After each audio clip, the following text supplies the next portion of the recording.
She thought hiding in plain sight would save her. She was wrong. 7 months pregnant and waitressing at Manhattan's most exclusive restaurant, Mara Vale has been living on borrowed time. Invisible, silent, surviving. Until tonight. Until he walks through the door with his fiancée on his arm and a gun beneath his jacket. Nico Moreau, the crime boss who believes she's dead. The father of the child she's carrying. The man whose world she fled to protect the life growing inside her. Now recognition flickers in his eyes, and the careful lie she's built is about to shatter. Follow this story to the end, hit that like button, and comment your city below so I can see how far this tale travels. Autumn. The rain had started an hour before sunset, turning Manhattan into a kingdom of black glass and neon veins. It drummed against the tall windows of L'Honneur d'Or, the kind of restaurant where a single entree costs more than Mara Vale made in a week, where shadows wore tailored suits and secrets hid behind crystal wine glasses, where people like her, the staff, the invisible, existed only to serve. Mara moved through the dining room with practiced grace, her swollen belly hidden beneath the specially tailored black uniform her manager had grudgingly approved. 7 months pregnant and still working double shifts because rent didn't care about morning sickness or swollen ankles. Because survival had become her only religion. She kept her head down. Always down. Never meet their eyes. Never draw attention. The rules she'd lived by since the night she'd run. "Table 12 needs water," Jacques snapped from behind the bar. His thin face pinched with the perpetual irritation of a man who hated his job and everyone in it. "And table 7 is asking for you specifically." Mara's heart stuttered. "Me? Why?" "How should I know? Maybe you smiled at them last week. Maybe they like pregnant waitresses." His sneer was ugly. "Just go, and don't embarrass us." She filled a crystal pitcher with ice water, her hand steady despite the tremor running through her spine. Table 7. She tried to remember who'd been sitting there, but the past weeks had blurred into an endless cycle of sore feet and forced smiles. The dining room stretched before her like a minefield. Soft jazz played from hidden speakers. Candlelight flickered across white tablecloths. Beautiful people murmured beautiful lies to each other, their laughter like champagne bubbles, effervescent and empty. Mara navigated between tables, her body moving on autopilot while her mind cataloged exits. The kitchen, the front door, the service corridor that led to the alley, old habits from a life she'd tried to bury. Then she saw him. Nico Moreau sat at the corner table like a king surveying his kingdom, all brutal elegance in a charcoal suit that probably cost more than her yearly salary. Dark hair swept back from a face that could have been carved from marble, beautiful and merciless. Eyes like winter storms, a mouth that had once whispered promises against her skin. The pitcher nearly slipped from her hands. He was supposed to be in Paris. The gossip sites had shown him at Fashion Week, photographed beside leggy models and expensive art. Far away. Safe. Impossible. But there he sat, utterly real, terrifyingly close. And beside him, draped across the adjacent chair like a designer accessory, was Celeste Rourke, blonde, flawless, wearing a diamond engagement ring the size of Mara's knuckle and a smile sharp enough to cut. Mara's lungs forgot how to work. She'd known, theoretically, that Nico had moved on, that his world had continued spinning without her. But seeing it, seeing her, the woman who'd replaced the ghost Mara had become, felt like swallowing glass. "Are you the pregnant one?" The voice came from table 12, jerking Mara back to the present. An older woman in pearls stared at her with the kind of polite curiosity usually reserved for zoo animals. Yes, water? Please, and tell Jacques we're ready for our check." Mara poured with shaking hands, barely registering the woman's continued small talk. Her entire awareness had narrowed to a single point across the room, to the man who'd once held her like she was something precious, who'd promised to build her a life far from violence and fear. The man who thought she was dead. She'd made sure of that. The staged accident. The closed casket funeral that Nico's people had arranged. The newspaper obituary that had misspelled her name. All carefully orchestrated by Mara herself, with the help of the one person in Nico's organization who'd believed her when she said staying meant death. For her. For the baby. Mara. Jacques' hiss cut through her spiraling thoughts. Table 7. Now. They've been waiting. I can't. Someone else should. You think I care about your excuses? Move. There was no arguing with Jacques when he used that tone. No explaining that serving table 7 meant walking into a nightmare. That the man sitting there had the power to unmake her with a single word. Mara forced her feet to move. Forced her face into the bland mask of professional courtesy she'd perfected over months of hiding. The distance between the bar and table 7 felt infinite and instantaneous. Don't look up. Don't meet his eye. Serve the water and disappear. But as she approached, some traitorous part of her drank in the details she'd tried so hard to forget. The way Nico's fingers drummed against the white tablecloth, a tell he didn't know he had. The rhythm always faster when he was thinking. The small scar above his left eyebrow from a childhood fight with his brother. The way he sat with his back to the wall, always watching, always calculating. Celeste spoke first, her voice honey-sweet and poisonous. Finally. We were beginning to think we'd been forgotten. My apologies. Mara kept her eyes on the pitcher, on the glasses, on anything but the man who could shatter her carefully constructed lie. May I offer you water? How generous. Celeste's laugh was crystalline. What do you think, darling? Should we accept water from the help? Nico didn't respond. The silence stretched taut as piano wire. Mara poured anyway, muscle memory guiding her hands. Celeste's glass.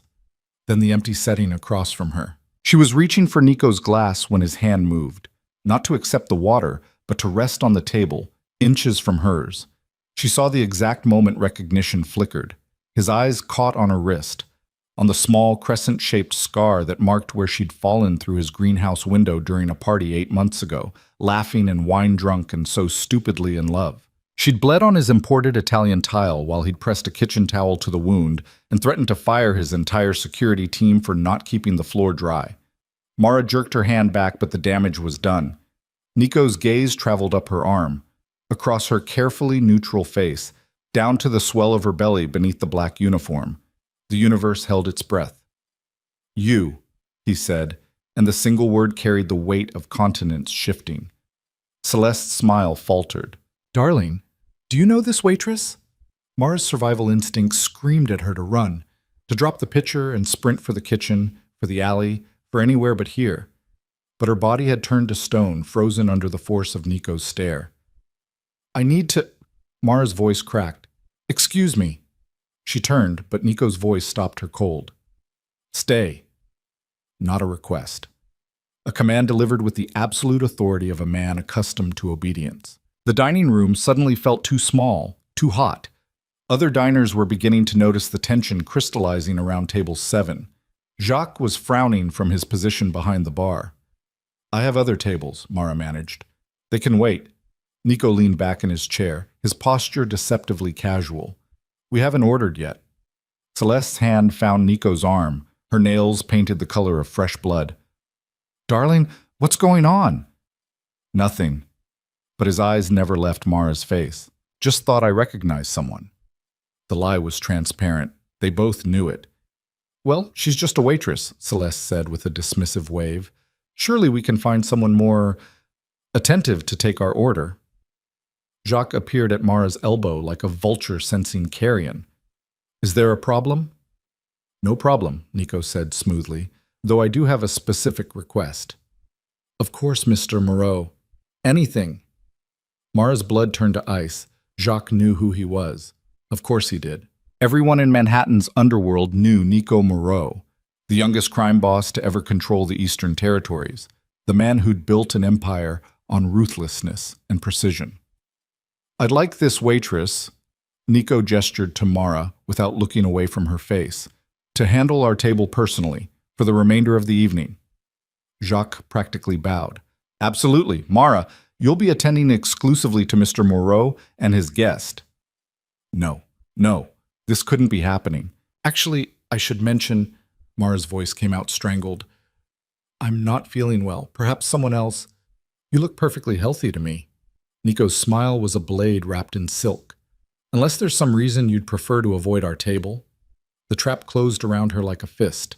Celeste was watching now with new interest, her perfect features arranged in an expression of predatory curiosity.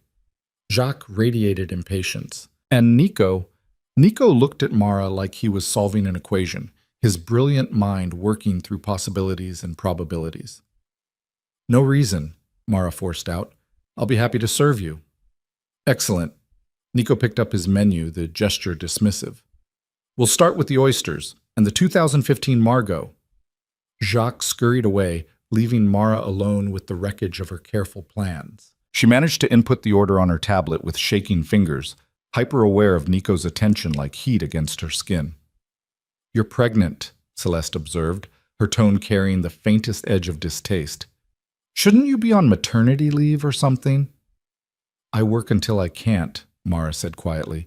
How admirable. Darling, don't you think that's admirable? Working while so obviously burdened. Nico said nothing. He was still watching Mara with that unsettling intensity, like he could peel back her skin and read the truth written on her bones. She retreated to the kitchen, her heart hammering so hard she thought her ribs might crack. This was impossible. She'd been so careful. 7 months of invisible survival, of being nobody in a city full of nobodies. How could one scar, one moment of carelessness, unravel everything? You good? Carlos, one of the line cooks, glanced up from his station. You look like you've seen a ghost. Close enough to the truth. I'm fine. Just tired. You shouldn't be on your feet this much. Carlos had been kind to her since she'd started at Lenard Door, one of the few people who treated her like a human instead of a uniform. Seriously, Mara, that baby? I know. She pressed a hand to her belly, feeling the flutter of movement beneath her palm. I know.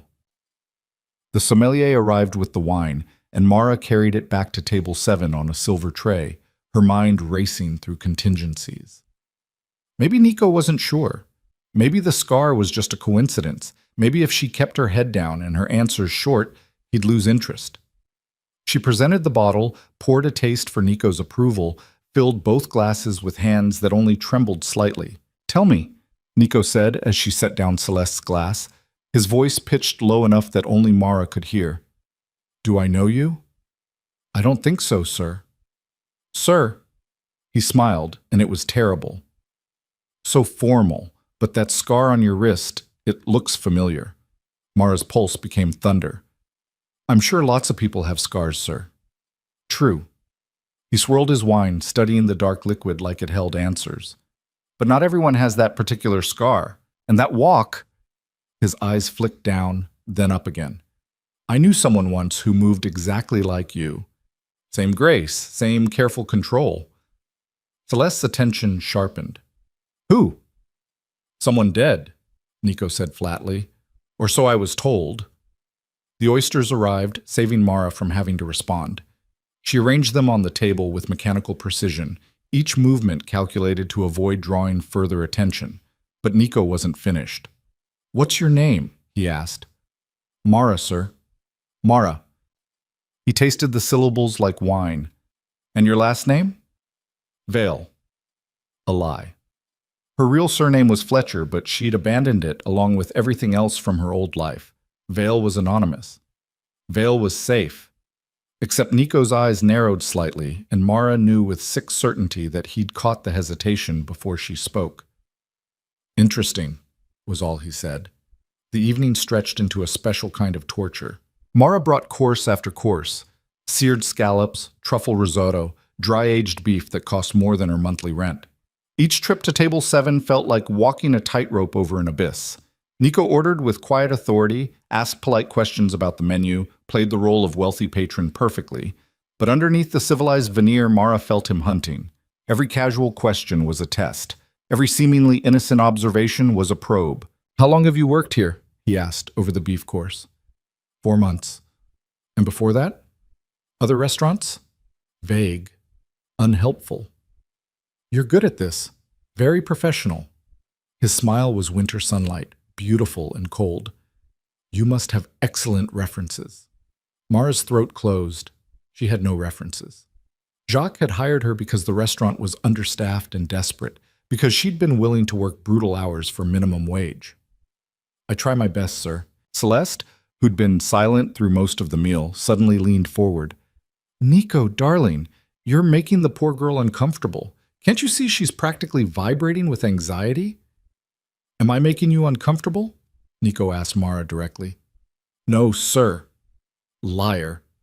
But he said it gently, almost fondly. Don't worry, I'm nearly finished. The words felt like a promise and a threat. By the time dessert arrived, a complicated affair involving chocolate and gold leaf, Mara's nerves were stripped raw. She placed the plates with extra care, desperate not to fumble and give Nico another reason to scrutinize her. That's when Celeste's phone buzzed. The woman glanced at the screen, her expression flickering through several emotions too quickly to read. Then she stood abruptly, her chair scraping against the floor. I need to powder my nose, she announced. Don't eat my dessert, darling. She swept away in a cloud of expensive perfume, leaving Mara alone with Nico. The silence stretched. Other diners laughed and clinked glasses. Jazz continued its lazy drift through the air. But at table 7, the world narrowed to 2 people, and a truth neither wanted to speak first. Sit down, Nico said quietly. I can't. I'm working. Sit down, command wrapped in velvet. Mara's legs gave out, depositing her in Celeste's abandoned chair. Across the table, Nico studied her with the focused intensity of a predator deciding whether to strike. You died, he said finally. 8 months ago, car accident on the West Side Highway. I went to your funeral. I stood over your casket and His jaw clenched. I grieved. Mara's hands twisted in her lap. I'm not who you think I am. Bullshit. The profanity was soft, almost tender. That scar, your walk, the way you chew your bottom lip when you're nervous, you're doing it right now. He leaned forward. You're Mara Fletcher. You worked for my uncle's art gallery. We met at a benefit auction, and you spilled champagne on my shoes. The memory rose unbidden, her horrified apology, his surprised laugh, the way the entire trajectory of her life had shifted in that moment. I'm just a waitress, Mara whispered, a waitress who's 7 months pregnant. His eyes dropped to her belly, and something cracked in his carefully controlled expression. Is it mine? The question hung between them like smoke. Mara could have lied, should have lied, but under the weight of his stare, with months of secrets pressing against her chest, the truth escaped. Yes. The single word detonated like a grenade. Nico went absolutely still. Not the stillness of calm, but the terrible quiet before a storm. When he spoke again, his voice was barely audible. You're alive, pregnant, with my child. And you let me think you were dead? You had to what? The fury broke through his control, sharp and scalding. You think I wouldn't have protected you? Wouldn't have moved heaven and earth to keep you safe? That's exactly what I was afraid of. Explain. Mara's breath came in shallow gasps. 7 months of silence, of carrying this weight alone, and now it was all coming apart. Your father, she managed. He came to me after we told you about the baby, after you proposed. Nico's expression went arctic. What did he do? He gave me a choice. Leave quietly, stage my death, disappear, or, her voice cracked, or wake up one morning to find your child gone. An accident. A tragedy. Something I'd never see coming. That's insane. My father wouldn't... He had photos, Nico, of me grocery shopping, leaving work, sleeping in my apartment. He had people watching me for weeks before he made his move. The words tumbled out now, unstoppable. He said you were destined for greater things, that a nobody from nowhere with no connections and no family worth mentioning would ruin everything he'd built. That the baby was leverage he couldn't allow to exist. Nico's hands had become fists on the white tablecloth. You should have told me. He played me a recording, you and him, arguing about the engagement. You said... Mara's throat closed around the memory. You said you'd been careless, that you never meant for things to go this far, that you needed to find a way out without damaging our business relationships. I never said that. I heard your voice. Then you heard what he wanted you to hear. Nico's fury was incandescent now. Edited, manipulated. My father is very good at creating convincing lies. Could it be true? Mara had dissected that recording 1,000 times in her mind, analyzing every word, every inflection. But she'd been so afraid, so alone. easy prey for manipulation. I couldn't risk it, she said quietly. Couldn't risk you, couldn't risk the baby. So I ran.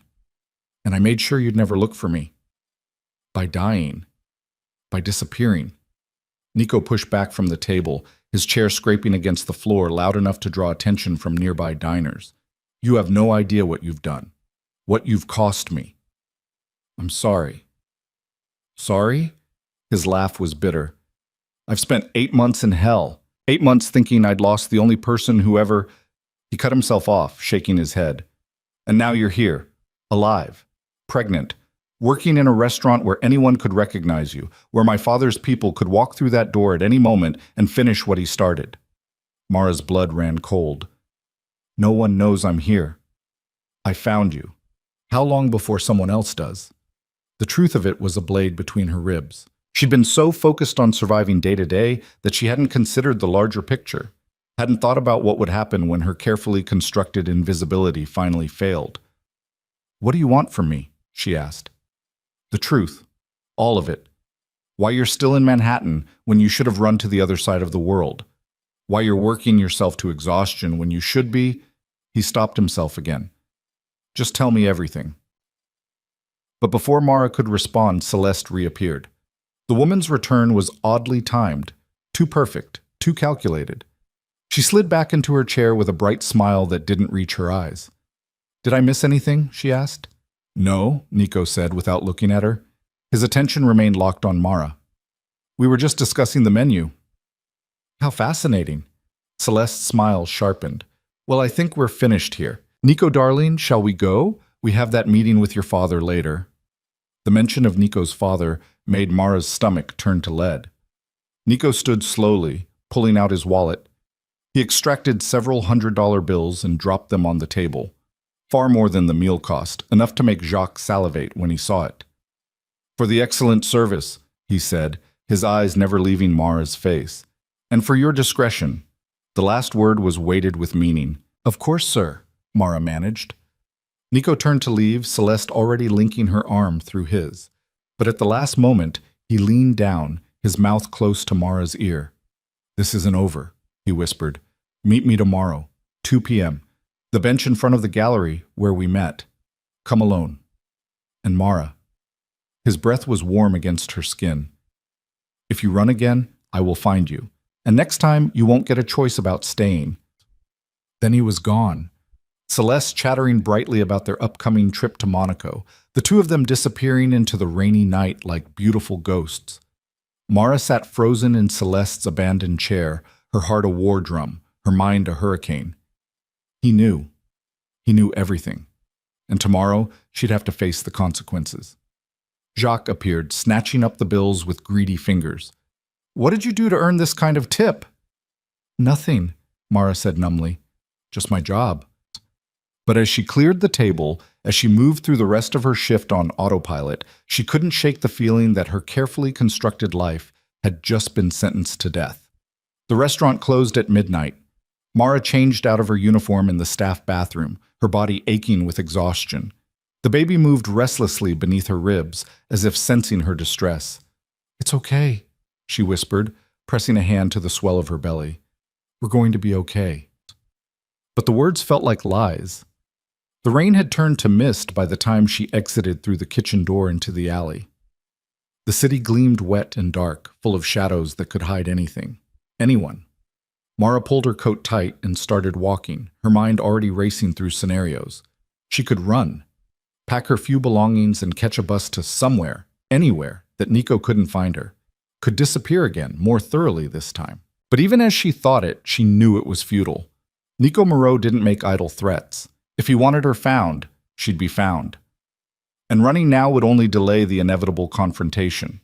Besides, a treacherous part of her, the part that had fallen in love with him in the first place, didn't want to run, wanted to believe his fury was born from grief, not anger at being deceived, wanted to hope that maybe, just maybe, they could find a way through this nightmare together. She was so lost in thought that she didn't notice the car pulling alongside her until it was too late.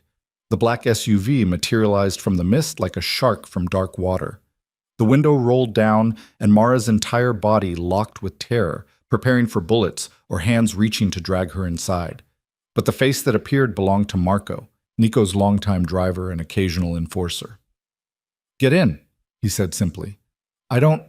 Mr. Moreau sent me to make sure you got home safely. You can accept the ride, or I can follow you at a distance and make us both uncomfortable. Your choice." Mara's first instinct was to refuse, to run, to do anything but climb into a car connected to Nico, but her feet hurt, her back ached, and the baby was pressing against her bladder with increasing insistence. She got in. The interior smelled like leather and rain. Marco said nothing as he pulled into traffic, his eyes on the road, his face professionally neutral. "Where do you live?" he asked. Mara gave him the address of her tiny studio in Washington Heights, hating that she was revealing another piece of information Nico could use. But there was no point in lying now, not when he'd already found her. They drove in silence through the glittering city. Mara watched the buildings slide past, each one a monument to wealth and power she'd never possess. This was Nico's world, a place where money and influence could reshape reality, where a word from the right person could make problems disappear. She'd been a fool to think she could hide here. "He didn't know," Marco said suddenly. Mara turned to look at him. "Mr. Moreau," Marco clarified, "about the baby, about his father's threats. He grieved for you, Mara. Really grieved. I've known him since he was a kid, and I've never seen him break like he did at your funeral." Guilt twisted in her chest. "I didn't have a choice. Maybe not." Marco's eyes found hers in the rearview mirror. "But you do now. And whatever happens next, you should know Nico isn't like his father. He doesn't make threats. He makes promises. And when he promised to protect you all those months ago, he meant it." The words settled over Mara like a weight. They pulled up outside her building, a crumbling pre-war walk-up, sandwiched between a laundromat and a bodega. Marco looked at the structure with barely concealed distaste. "This is where you've been living? It's what I can afford. It's a death trap." He shifted in his seat to face her fully. "Look, I don't know what your plan is, but that meeting tomorrow with Nico, you should go, hear him out, because the alternative, you disappearing again, trying to raise that baby alone in a place like this, that's not survival. That's slow-motion suicide." Mara's throat tightened. "Thanks for the ride." She climbed out before he could respond, before the truth of his words could burrow any deeper into her heart. Her apartment was on the 4th floor. No elevator, just stairs that groaned with every step. By the time she reached her door, she was breathing hard, her lower back screaming. Inside, the studio was exactly as she'd left it, sparse, clean, depressing in its functionality. A futon against one wall, a hot plate and mini fridge that served as her kitchen, a bathroom so small she had to angle herself to use the toilet. This was her life now. This was what she'd chosen over Nico's world. Mara sank onto the futon, pressing both hands to her belly. The baby kicked in response, a firm little thump against her palm. "Your father found us," she whispered to the movement beneath her skin. "And now I have no idea what happens next." Sleep didn't come easily. Mara lay awake as rain pattered against the single window, her mind churning through possibilities and fears. Every noise in the building made her flinch. Every shadow seemed to hide threats. By the time dawn crept through the water-stained curtains, she'd made a decision. She'd meet Nico, hear what he had to say. And then she'd figure out if the man she'd loved was still somewhere inside the crime boss who'd cornered her at table 7, or if he'd become exactly what his father had always wanted him to be. The gallery looked exactly as Mara remembered it. A cathedral of glass and white walls on the corner of 5th and 63rd, where light fell through the atrium like liquid gold. She'd stood outside its doors 1,000 times in another life, back when she'd been someone who believed in futures and fairy tales. Now she stood there again, 7 months pregnant and terrified, watching the minutes tick toward 2 o'clock on her phone screen. The morning had crawled by with agonizing slowness. She'd called in sick to Lenardor, her voice hoarse with fabricated symptoms, while Jacques cursed her incompetence. She'd showered in lukewarm water because the building's boiler was broken again. She'd changed outfits 3 times before settling on a simple black dress that accommodated her belly without making her look like she was trying too hard, as if clothes could armor her against what was coming. At 1:58, a familiar black SUV pulled up to the curb. Marco emerged first, scanning the street with professional paranoia before opening the rear door. Nico stepped out. He wore dark jeans and a charcoal sweater today. No suit, no obvious weapons. Almost human. But Mara had learned long ago that Nico's most dangerous moments came wrapped in casual elegance. When he wanted to intimidate, he wore custom Italian tailoring. When he wanted to destroy, he dressed like he was meeting friends for coffee. Their eyes met across 20 feet of Manhattan sidewalk. "You came," he said. "You didn't give me much choice." There's always a choice. He gestured to the bench she remembered so well. Wrought iron, positioned perfectly to view the gallery's main installation through the floor-to-ceiling windows. "Sit, please." Mara lowered herself onto the bench, grateful to be off her feet. The baby had been restless all morning, kicking and squirming like it could sense her anxiety. Nico sat beside her, close enough that she could smell his cologne. Something dark and expensive that triggered a cascade of memories she'd spent months trying to suppress. Close enough to touch, if she were stupid enough to try. "Marco's watching," Nico said, nodding toward where the driver had positioned himself near the SUV. "No one approaches without him intercepting. We can talk freely." "About what?" "About why you're still in Manhattan. About why you didn't run somewhere my father couldn't find you." His voice was controlled, but Mara heard the razor edge beneath. "About how you've been living in a building that should be condemned, working yourself sick when you could have... Could have what?" The words escaped sharp and bitter. "Stayed? Let your father make good on his threats? I saw the photos, Nico. Pictures of me sleeping, of me buying groceries. Your father had people watching me for weeks before he ever approached. What was I supposed to do?" "Trust me." "With what? My life? Our baby's life?" She pressed a hand to her belly. "You can't protect against everything, and your father made it very clear that accidents happen. That mothers-to-be sometimes fall down stairs or get hit by cars or..." "Stop." Nico's jaw clenched. "Just stop. You're describing my father like he's some movie villain, but this is insane. He wouldn't he?" Mara turned to face him fully. "Be honest, Nico, really honest. Would your father accept a nobody waitress with no connections and no use to the family business? Would he welcome the mother of his grandchild with open arms if she couldn't bring money or power or strategic advantage?" The silence that followed was answer enough. "That's what I thought," Mara said quietly. Nico stood abruptly, pacing 3 steps away before turning back. "The recording, the one my father played you. What exactly did you hear?" Mara closed her eyes, the words still acid clear in her memory. "You were arguing with him. He asked if you'd lost your mind, getting involved with someone so far beneath your station. You said it had gone further than you'd intended, that you'd been careless, that you needed to find a way to end it without damaging relationships with the Castellano family." "The Castellanos?" Nico's laugh was ugly. "Of course. He's been trying to marry me off to their daughter for years, strengthen the alliance, merge the territories." He raked a hand through his hair. "That recording was from 8 months ago, Mara, before I even met you. I was talking about ending a setup date my father had arranged." The words hit like a physical blow. "You're lying." "I'm not. And if you'd trusted me, if you'd come to me instead of running, I could have proven it." His eyes burned into hers. "My father is a master manipulator. He edits conversations, creates context that doesn't exist. It's how he's stayed in power for 30 years. Mara's hands trembled in her lap. Could it be true? Had she fled based on a lie constructed from truth? The recording had sounded so real, so damning, but Nico was right. She'd never verified it, never questioned whether the context was real. She'd been so afraid, so alone, easy prey for manipulation. "Even if that's true," she managed, "the threats weren't fabricated. He showed me pictures. He told me exactly what would happen if I didn't disappear. And you believed him. What choice did I have?" "You could have believed in me." The fury finally broke through Nico's control. "You could have trusted that I wouldn't let anyone, not my father, not anyone, hurt you or our child. But instead you staged your own death and let me grieve for 8 months. Do you have any idea what that did to me?" Mara flinched from the raw pain in his voice. "I'm sorry. Sorry doesn't fix this. Sorry doesn't give me back the time I've lost. The first kicks, the first ultrasounds, watching you change as the baby grows." His voice cracked. "You stole that from me, Mara. You stole my child's first months of existence. Guilt crashed over her like a wave.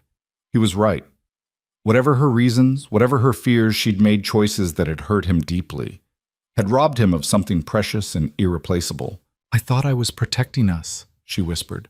By hiding in a death trap apartment and working double shifts while pregnant? That's not protection, that's punishment. Nico sat back down, his posture rigid with barely controlled emotion. Where's the money I left you? Mara's head snapped up. What? The money. I had $50,000 transferred to your account 2 days before the accident. For the wedding, for setting up a home, for whatever you needed. Where is it? I never received any money. That's impossible. Marco handled the transfer personally. I'm telling you, nothing came through. I checked my account obsessively for weeks after I left, thinking maybe you'd try to... She stopped, realization dawning cold and terrible. Your father. Nico's expression went arctic. He intercepted it. Of course he did. He needed me desperate, vulnerable, easy to control. The pieces were sliding together now, forming a picture that made Mara's stomach turn. He probably planned the whole thing, waited until I was isolated and afraid, then offered his deal. Disappear or die. That son of a bitch. So what now? Mara asked. You know the truth. You know I'm alive, that the baby's yours. What happens next? Nico was quiet for a long moment, his gaze distant. When he finally spoke, his voice was carefully neutral. Come back with me. Let me move you somewhere safe, somewhere my father can't reach. I'll make sure you have everything you need, medical care, security, a real home. It was everything Mara had dreamed about in the early months of her pregnancy, when fear and loneliness had eaten her alive. But now, hearing it offered like a business transaction, something inside her recoiled. And what's the price? There's no price. There's always a price. She met his eyes steadily. What do you want from me, Nico? Gratitude? Obedience? A convenient mother for your child who knows her place and doesn't make waves? His jaw tightened. That's not fair. Isn't it? You're engaged to Celeste. You're planning mergers and alliances with your father. Where exactly do I fit into that picture? Celeste is business. Business. The word tasted like ash. Is that what I was too before I became inconvenient? You know that's not true. Do I? Mara pushed herself to her feet, suddenly desperate for distance. Because from where I'm standing, it looks like you've moved on quite nicely. Got yourself a beautiful fiancé, kept the empire running, attended the right parties, and now here I am, pregnant and pathetic, and you're offering charity. It's not charity. Then what is it? It's me trying to protect what's mine. The words came out raw and fierce. That's my child you're carrying, my blood, my future, and I will not let my father or anyone else take that away from me again. The possessiveness in his tone should have frightened her. Instead, it ignited something equally fierce in Mara's chest. The baby isn't property, she said quietly, and neither am I. I know that. Do you? Because it sounds like you're trying to collect us. Put us somewhere safe and controlled where we can't cause problems for your perfectly planned life. Nico stood, closing the distance between them in 2 strides. You want to know what I want? I want to wake up knowing you're safe. I want to feel my child move under my hand. I want to stop seeing your casket every time I close my eyes. His voice dropped to something almost broken. I want to stop grieving someone who isn't dead. Mara's breath caught. Before she could respond, Marco's voice cut through the moment. Boss, we've got company. They both turned. A silver Mercedes had pulled up across the street, its windows tinted dark. No one emerged, but Mara felt the weight of observation like insects on her skin. My father's people, Nico said flatly. He must have had someone watching the gallery. How did he know? He always knows. Nico's hand found the small of her back, protective and possessive. We need to go. Now. I'm not going anywhere with you. Mara, those men across the street, they're not here to talk. If my father knows you're alive, he'll act. Fast. Then I'll run, like I did before. And how well did that work out? His grip tightened fractionally. You ended up in a condemned building working yourself to death. What happens when the baby comes, when you're too weak to run anymore? The baby chose that moment to kick, hard enough to make Mara gasp. Nico's eyes dropped to her belly, and something in his expression cracked. Please, he said, and the single word carried more weight than any threat. Let me protect you, both of you. I'm not asking you to trust me forever, just for today. Just long enough to get you somewhere safe while I deal with my father. Mara's instinct screamed at her to refuse, to run, to maintain the independence she'd fought so hard to build, but her body was exhausted, her resources nearly gone, and the men in the Mercedes weren't going to politely wait while she figured out her next move. Fine, she heard herself say, but I'm not making any promises about after. I'm not asking for promises, just a chance. Marco had the SUV's door open before they reached it. Mara climbed in, Nico following close behind. The vehicle pulled into traffic smoothly, but through the rear window, Mara saw the Mercedes execute a tight U-turn. They're following, she said. Let them. Nico's phone was already in his hand. Marco, take the long route. I need to make some calls. What followed was a masterclass in controlled fury. Nico made 3 calls in rapid succession, his voice never rising above conversational, but each word edged in steel. The first was to someone named Victor, ordering increased security at multiple locations. The second was to his lawyer, demanding documentation of the intercepted money transfer. The third was to his father. We need to talk, Nico said when the call connected. Today, your office. 1 hour. Mara couldn't hear the response, but she saw Nico's expression harden. I'm not asking your permission, and before you make any more stupid decisions, you should know that Mara's with me, under my protection. So whatever you're planning, whatever orders you've already given, cancel them. Now. He ended the call with enough force to crack the phone screen. That was subtle, Mara said. Subtle doesn't work with my father. He respects power and nothing else. Nico turned to her, his eyes storm dark. I need to know everything he said to you. Every threat, every detail. Can you do that? Mara nodded slowly. As the SUV navigated through midtown traffic, she recounted the conversation with Nico's father. The photos, the implied threats, the manufactured recording, the ultimatum. Nico listened with absolute focus, his jaw progressively tighter with each revelation. He used your love for me against you, Nico said when she finished. Made you believe leaving was the only way to keep the baby safe. Classic manipulation. It worked. Because you were alone and afraid, and he's very good at exploiting weakness. Nico's hand found hers, his grip warm and solid. But you're not alone anymore, and I promise you, Mara, he will answer for this. The certainty in his voice should have been comforting. Instead, it terrified her. What are you going to do? Whatever's necessary. Nico, he threatened my child. Threatened the woman He cut himself off, shaking his head. There are lines you don't cross. He crossed them all. The SUV pulled up in front of a building Mara didn't recognize, a modern high-rise in Tribeca with the kind of security that suggested important people lived inside. Marco opened the door, his eyes scanning the street with professional paranoia. Penthouse is secure, he told Nico. I've got men on every exit. Good. No one comes up without my explicit approval. Not my father, not his people, no one. Mara let Nico guide her into the building, through a lobby of polished marble and modern art, into an elevator that required both a keycard and fingerprint scan. They rose in silence, Mara's ears popping as they climbed. The penthouse was exactly what she'd expected, vast and minimalist, all floor-to-ceiling windows and designer furniture. The kind of space that whispered money in every carefully chosen detail. And yet, despite the luxury, it felt strangely impersonal, like a hotel room dressed up as a home. This is where you live? Mara asked. Sometimes I have other properties.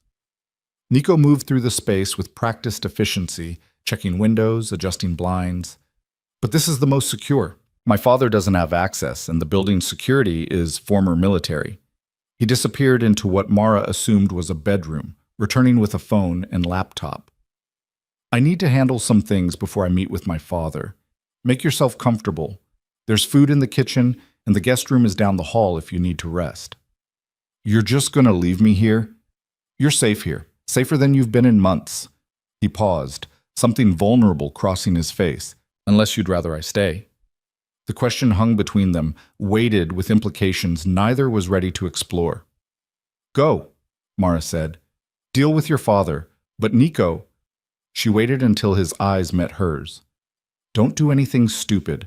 That baby needs a father, not a martyr. His smile was brief and sharp. I'll be back in a few hours. Try not to run away again while I'm gone.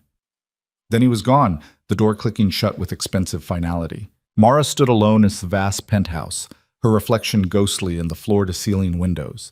Beyond the glass, Manhattan sprawled in every direction, a kingdom of ambition and cruelty where people like Nico ruled and people like her barely survived. She moved through the space slowly, cataloging details. The kitchen was pristine and barely used. The living room held abstract paintings that probably cost more than she'd make in a lifetime. The guest bedroom was decorated in shades of gray and white, sterile as a hotel. But it was the master bedroom that stopped her cold. On the nightstand, positioned carefully beside an expensive watch and a half-empty glass of whiskey, sat a photograph. Mara recognized it immediately. The two of them at a charity gala 6 months before her death, his arm around her waist, both of them laughing at something the photographer had said. She was wearing the emerald dress Nico had bought her, the one that had made her feel like a princess playing dress-up. She looked happy. They both did. Mara picked up the photo with shaking hands. The frame was expensive silver, slightly tarnished as if handled frequently. As if Nico had held this photograph over and over, staring at a ghost who wasn't really dead. The guilt nearly drove her to her knees. She'd been so focused on survival, on protecting the baby, that she hadn't truly considered what her disappearance had cost him. Had convinced herself that Nico would move on quickly, that powerful men like him didn't grieve for long. But this photograph, positioned where he'd see it every night before sleeping, told a different story. Mara set the frame down carefully and retreated to the living room, her mind churning. Outside, the sun was beginning its descent, painting the city in shades of amber and shadow. In a few hours, Nico would return from his confrontation with his father. And then what? She couldn't go back to her apartment. Nico was right about that. It was a death trap, and now that his father knew she was alive, staying there was suicide. But she couldn't just surrender her independence either. Couldn't let herself become another possession in Nico's collection. The baby kicked, as if offering an opinion. I know, Mara whispered to the movement beneath her ribs. Nothing's ever simple with him. She must have dozed off on the leather couch because the next thing she knew, voices were echoing through the penthouse.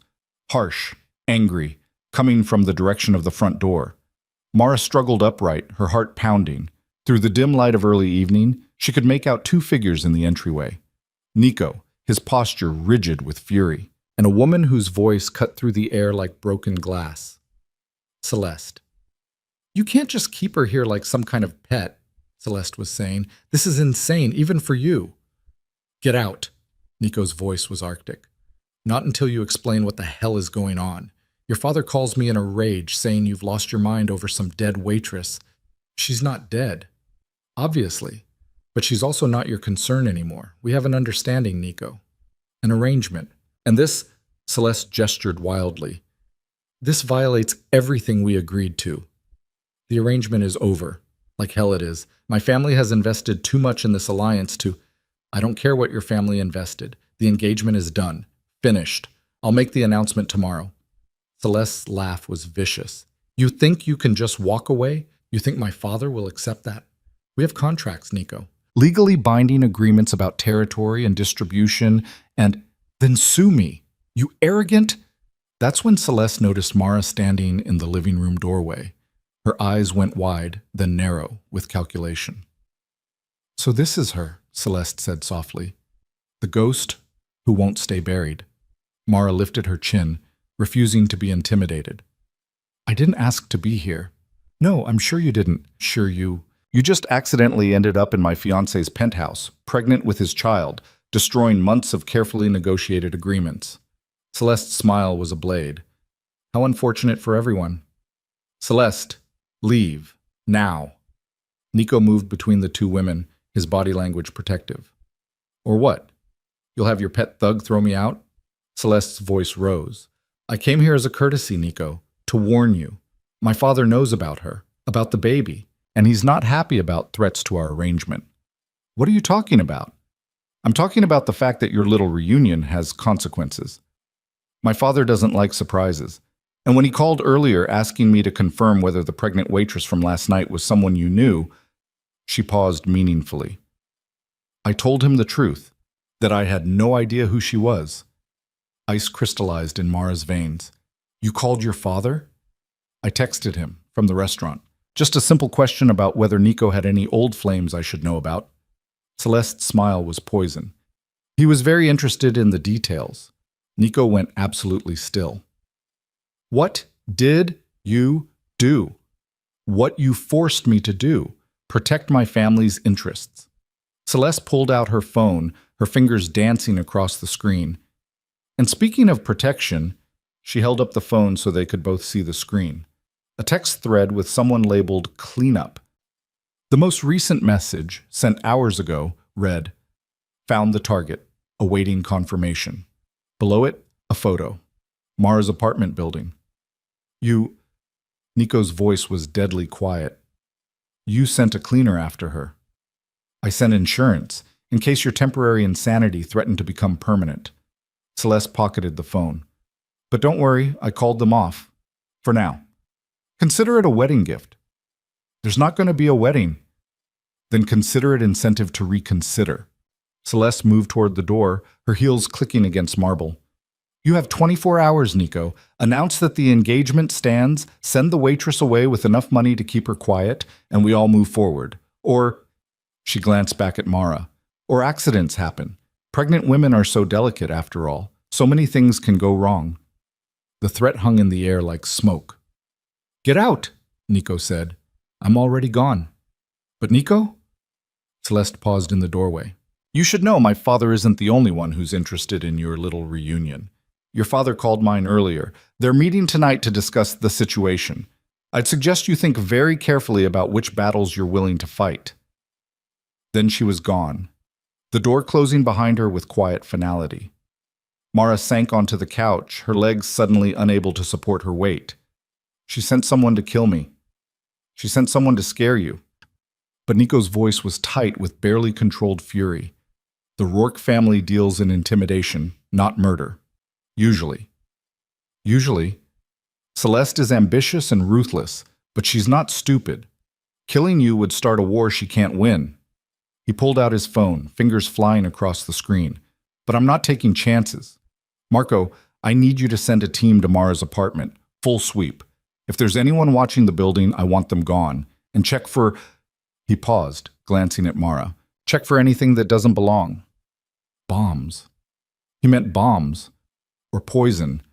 Or any of 1,000 ways to make murder look like accident. This is insane, Mara whispered. This whole situation is insane.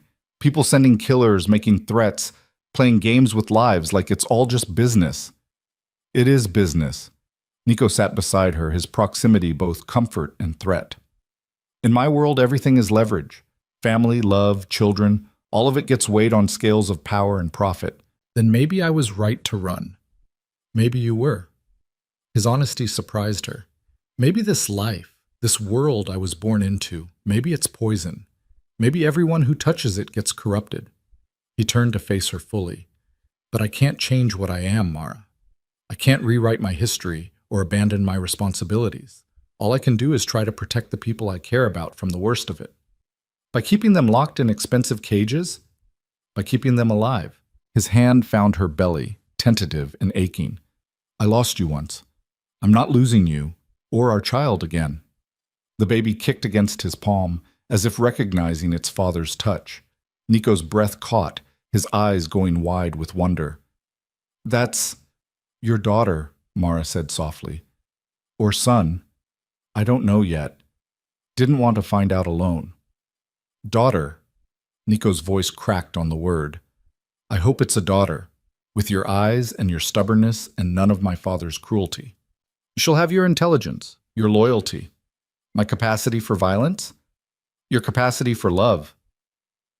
They sat in silence, Nico's hand still pressed to the swell of her belly, both of them feeling the life that connected them across all the lies and fear and loss. Outside, Manhattan glittered like a circuit board, millions of lives intersecting and diverging in the geometric dance of the city. What happens now? Mara finally asked. Now I go to war. Nico stood, his expression hardening. With my father. With Celeste's family. With anyone who thinks they can threaten what's mine. I'm not I know, you're not mine. You're your own person with your own choices.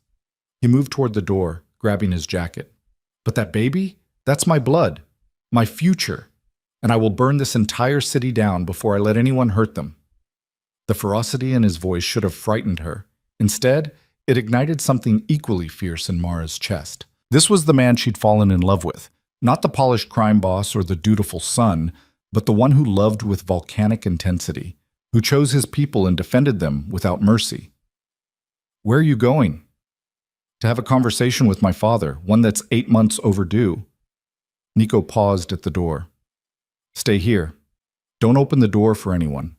Marco's men are outside and I'll be back before midnight. And if you're not? His smile was sharp and terrible. Then you take the emergency cash in the bedroom safe, code is your birthday, and you run. As far and fast as you can. Because if I don't come back, it means I've lost. And you don't want to be anywhere near this city when my father wins. Then he was gone, leaving Mara alone with her fear and the baby's restless movements, and the terrible certainty that the war she'd been running from had finally caught up with them all. The hours crawled by like wounded things. Mara paced the penthouse, her hands pressed to her belly, her mind conjuring 1,000 scenarios of violence and failure. Every car horn from the street below made her flinch. Every creak of the building settling sent adrenaline spiking through her veins. At 9 o'clock, she tried calling Nico. The phone rang twice before going to voicemail. At 10, she tried again, straight to voicemail this time. By 11, she was standing at the bedroom safe, her fingers hovering over the keypad. Her birthday. He'd made the code her birthday, as if even in planning for catastrophe, he'd wanted some piece of her embedded in his life. She didn't open it, not yet. But knowing it was there, knowing he'd given her an escape route, even as he'd asked her to stay, made something in her chest ache. At 11:47, the penthouse door burst open. Mara spun, her heart in her throat, expecting violence. But it was Nico who stumbled through, his white shirt stained with blood, his knuckles split and raw. Marco followed close behind, supporting Nico's weight, his own face grim. What happened? Mara rushed forward, her hands already reaching for Nico's face, checking for injuries. You're bleeding. Not my blood. Mostly. Nico caught her hands, his grip tight enough to bruise. I'm fine. We need to go. Now. Go where? What happened with your father? Later. Right now we need to move. He was already pulling her toward the door, his movements sharp with urgency. Nico, stop. Talk to me. He turned, and the look in his eyes froze her blood. Fury. Fear. Determination bordering on madness. My father didn't come alone to our meeting, Nico said, the words coming fast and clipped. He brought the Rourkes, Celeste's father and 2 of his enforcers. They were planning an intervention. Lock me in a room until I agreed to honor the engagement and make you disappear permanently. But you got out. I got out. His smile was terrible. Victor and his team were waiting outside. My father didn't expect me to bring my own security to a family discussion. Things got messy. Marco spoke up from the doorway. Boss dropped 3 of them himself before we could intervene. The Rourkes retreated, but they're not going to let this slide. And your father, my father is alive but humiliated, Nico finished, which makes him more dangerous than ever. He won't stop now. Can't stop. His authority is threatened. His alliances are fracturing. He'll come at us with everything he has. Mara's mind raced, trying to process the implications. So we run? We disappear. For a few days at least. Give me time to regroup, call in favors, rebuild from a position of strength. Nico was already moving through the penthouse, grabbing his laptop, his phone, stuffing items into a bag with practiced efficiency.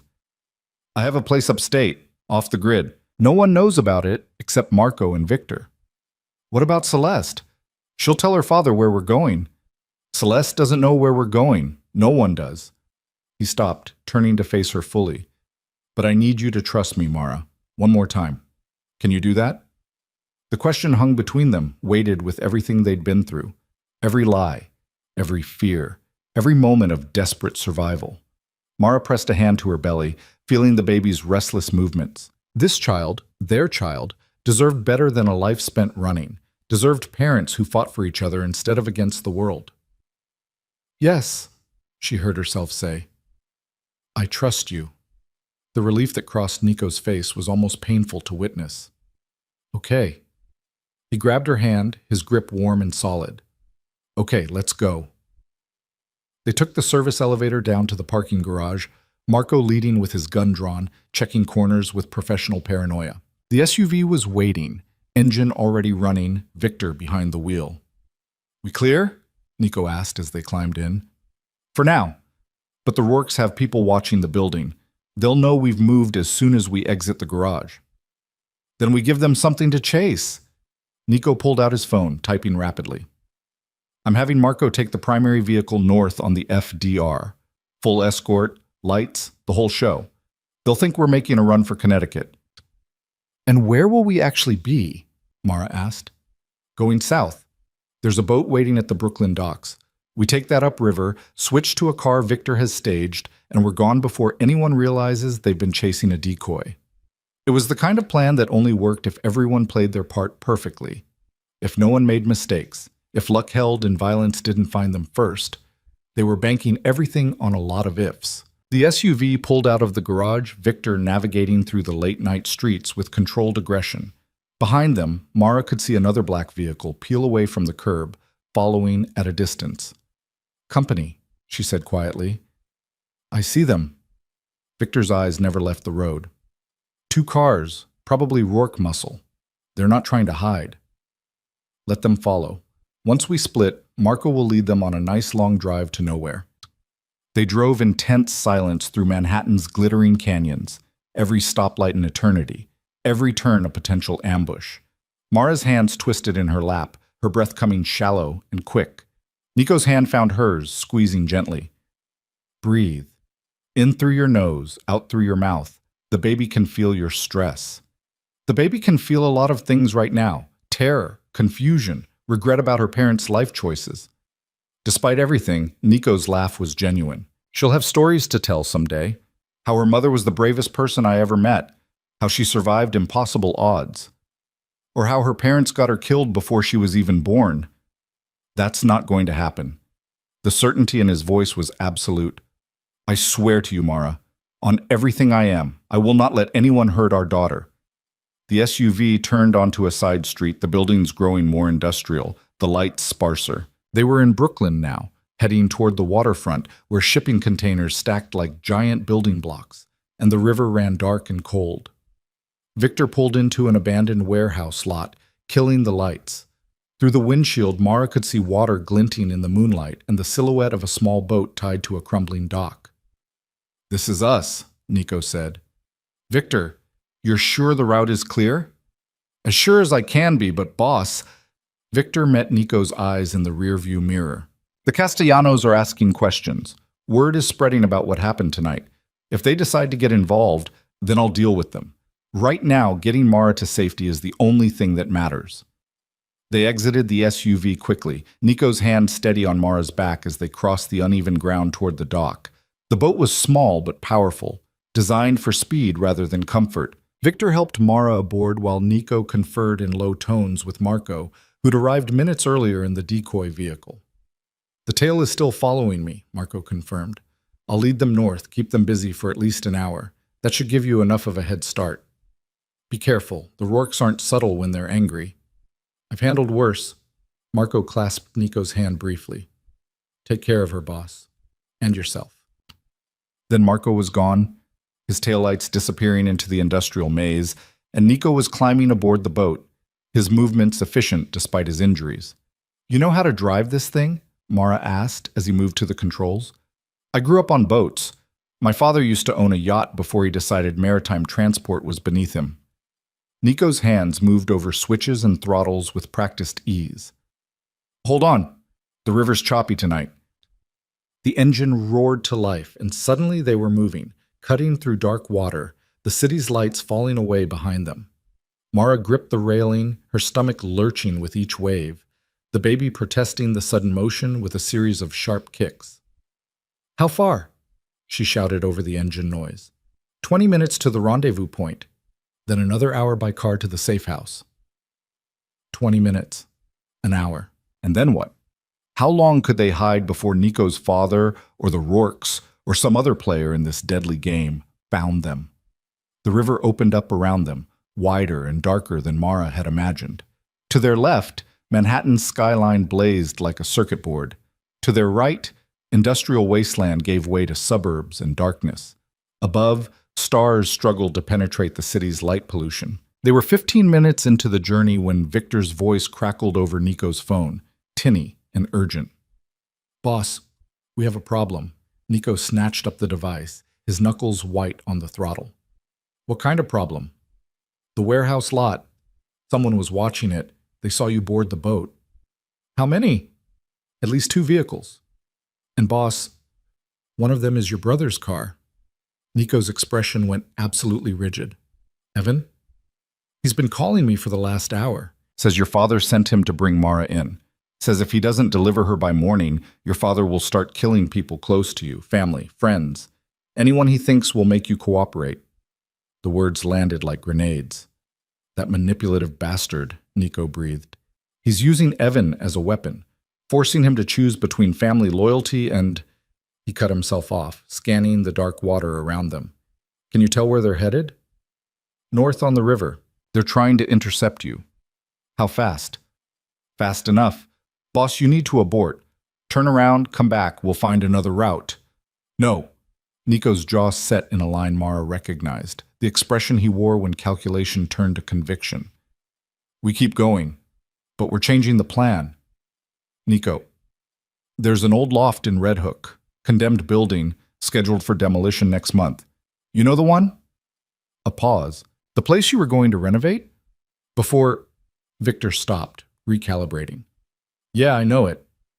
"Meet us there. Bring weapons and medical supplies. And Victor?" Nico's voice dropped. "Bring Evan too. It's time we had a family discussion." He ended the call and pushed the throttle forward, the boat leaping across the dark water with renewed speed. "That building," Mara said over the engine roar. "The one you mentioned. You were going to renovate it." "I bought it 8 months ago." Nico's eyes remained fixed on the water ahead. "Was going to turn it into a private space, away from my father's world, somewhere quiet where we could—" He stopped, the words lodging in his throat. "Where we could build a life," Mara finished quietly. "Yeah, stupid, I know, planning for futures that don't exist." "It's not stupid. It's hope." The boat cut through the darkness, Manhattan falling away behind them while Brooklyn's industrial waterfront rose ahead. Nico navigated by memory and moonlight, steering them toward a crumbling dock that looked ready to collapse into the river. "This is it," he said, killing the engine. "Help me tie off."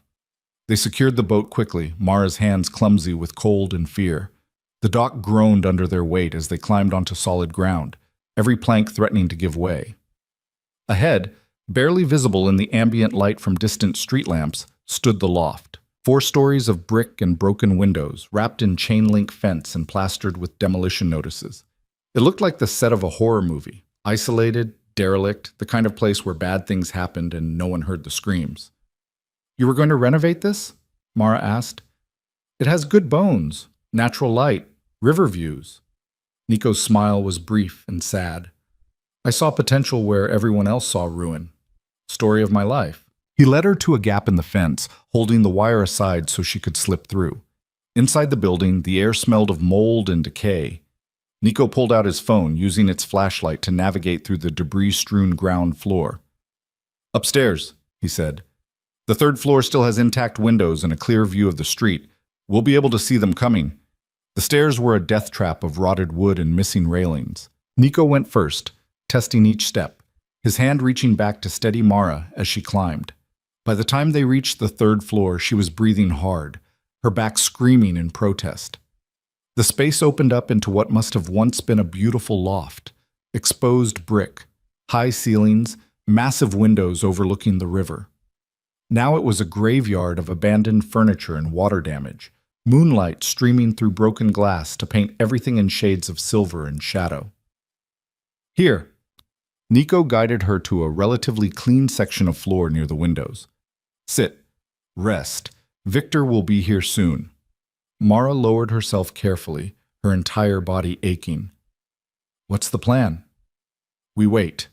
We see what Evan wants, and we figure out if my brother is here as family or as my father's enforcer." And if it's the latter? Nico's expression was unreadable. Then we do what we have to do to survive. They waited in tense silence. Nico positioned near the window where he could watch the street. Mara huddled against the wall with her hands pressed to her belly. The baby had gone still, as if sensing the danger, and the lack of movement terrified her more than the kicks had. 20 minutes passed. 30. Then headlights cut through the darkness below. "Victor," Nico said. "And someone else." The second vehicle pulled up behind the first, and even from 3 stories up, Mara could make out the distinctive shape of Evan Moreau as he climbed from the driver's seat. Younger than Nico by several years, with the same dark hair and brutal elegance, but softer features. Less certainty in the way he moved. Victor and Evan stood in the street, talking in low tones Mara couldn't hear. Then Victor pointed toward the building, and both men started walking toward the entrance. "They're coming up," Nico said quietly. His hand had moved to the gun at his back. A gesture so subtle Mara almost missed it. Footsteps echoed through the building, growing louder as the 2 men climbed. When they finally appeared at the 3rd-floor landing, Victor had his own weapon drawn, positioned slightly behind Evan as if ready to intervene. "Nico," Evan said, his voice careful. "Thank you for agreeing to meet." "I didn't agree to anything." Victor made an executive decision. Nico's posture was combat-ready, every muscle tensed for violence. "What do you want, Evan?" "To talk. Just talk." Evan's eyes found Mara, widening slightly. "So it's true. You're alive." "Disappointed?" Mara asked. "Confused. Father told us you died, showed us police reports, witness statements, everything." He looked back at Nico. "He lied to all of us." "Not the first time. Won't be the last." Nico's hand hadn't moved from his gun. "Father sent you to bring her in, so here we are. What happens now?" Evan's jaw tightened. "He gave me an ultimatum. Deliver Mara by dawn, or he starts making examples. He's already sent people to pick up Marco's sister, and that cook from Lanardor who helped you escape, Carlos, I think his name was.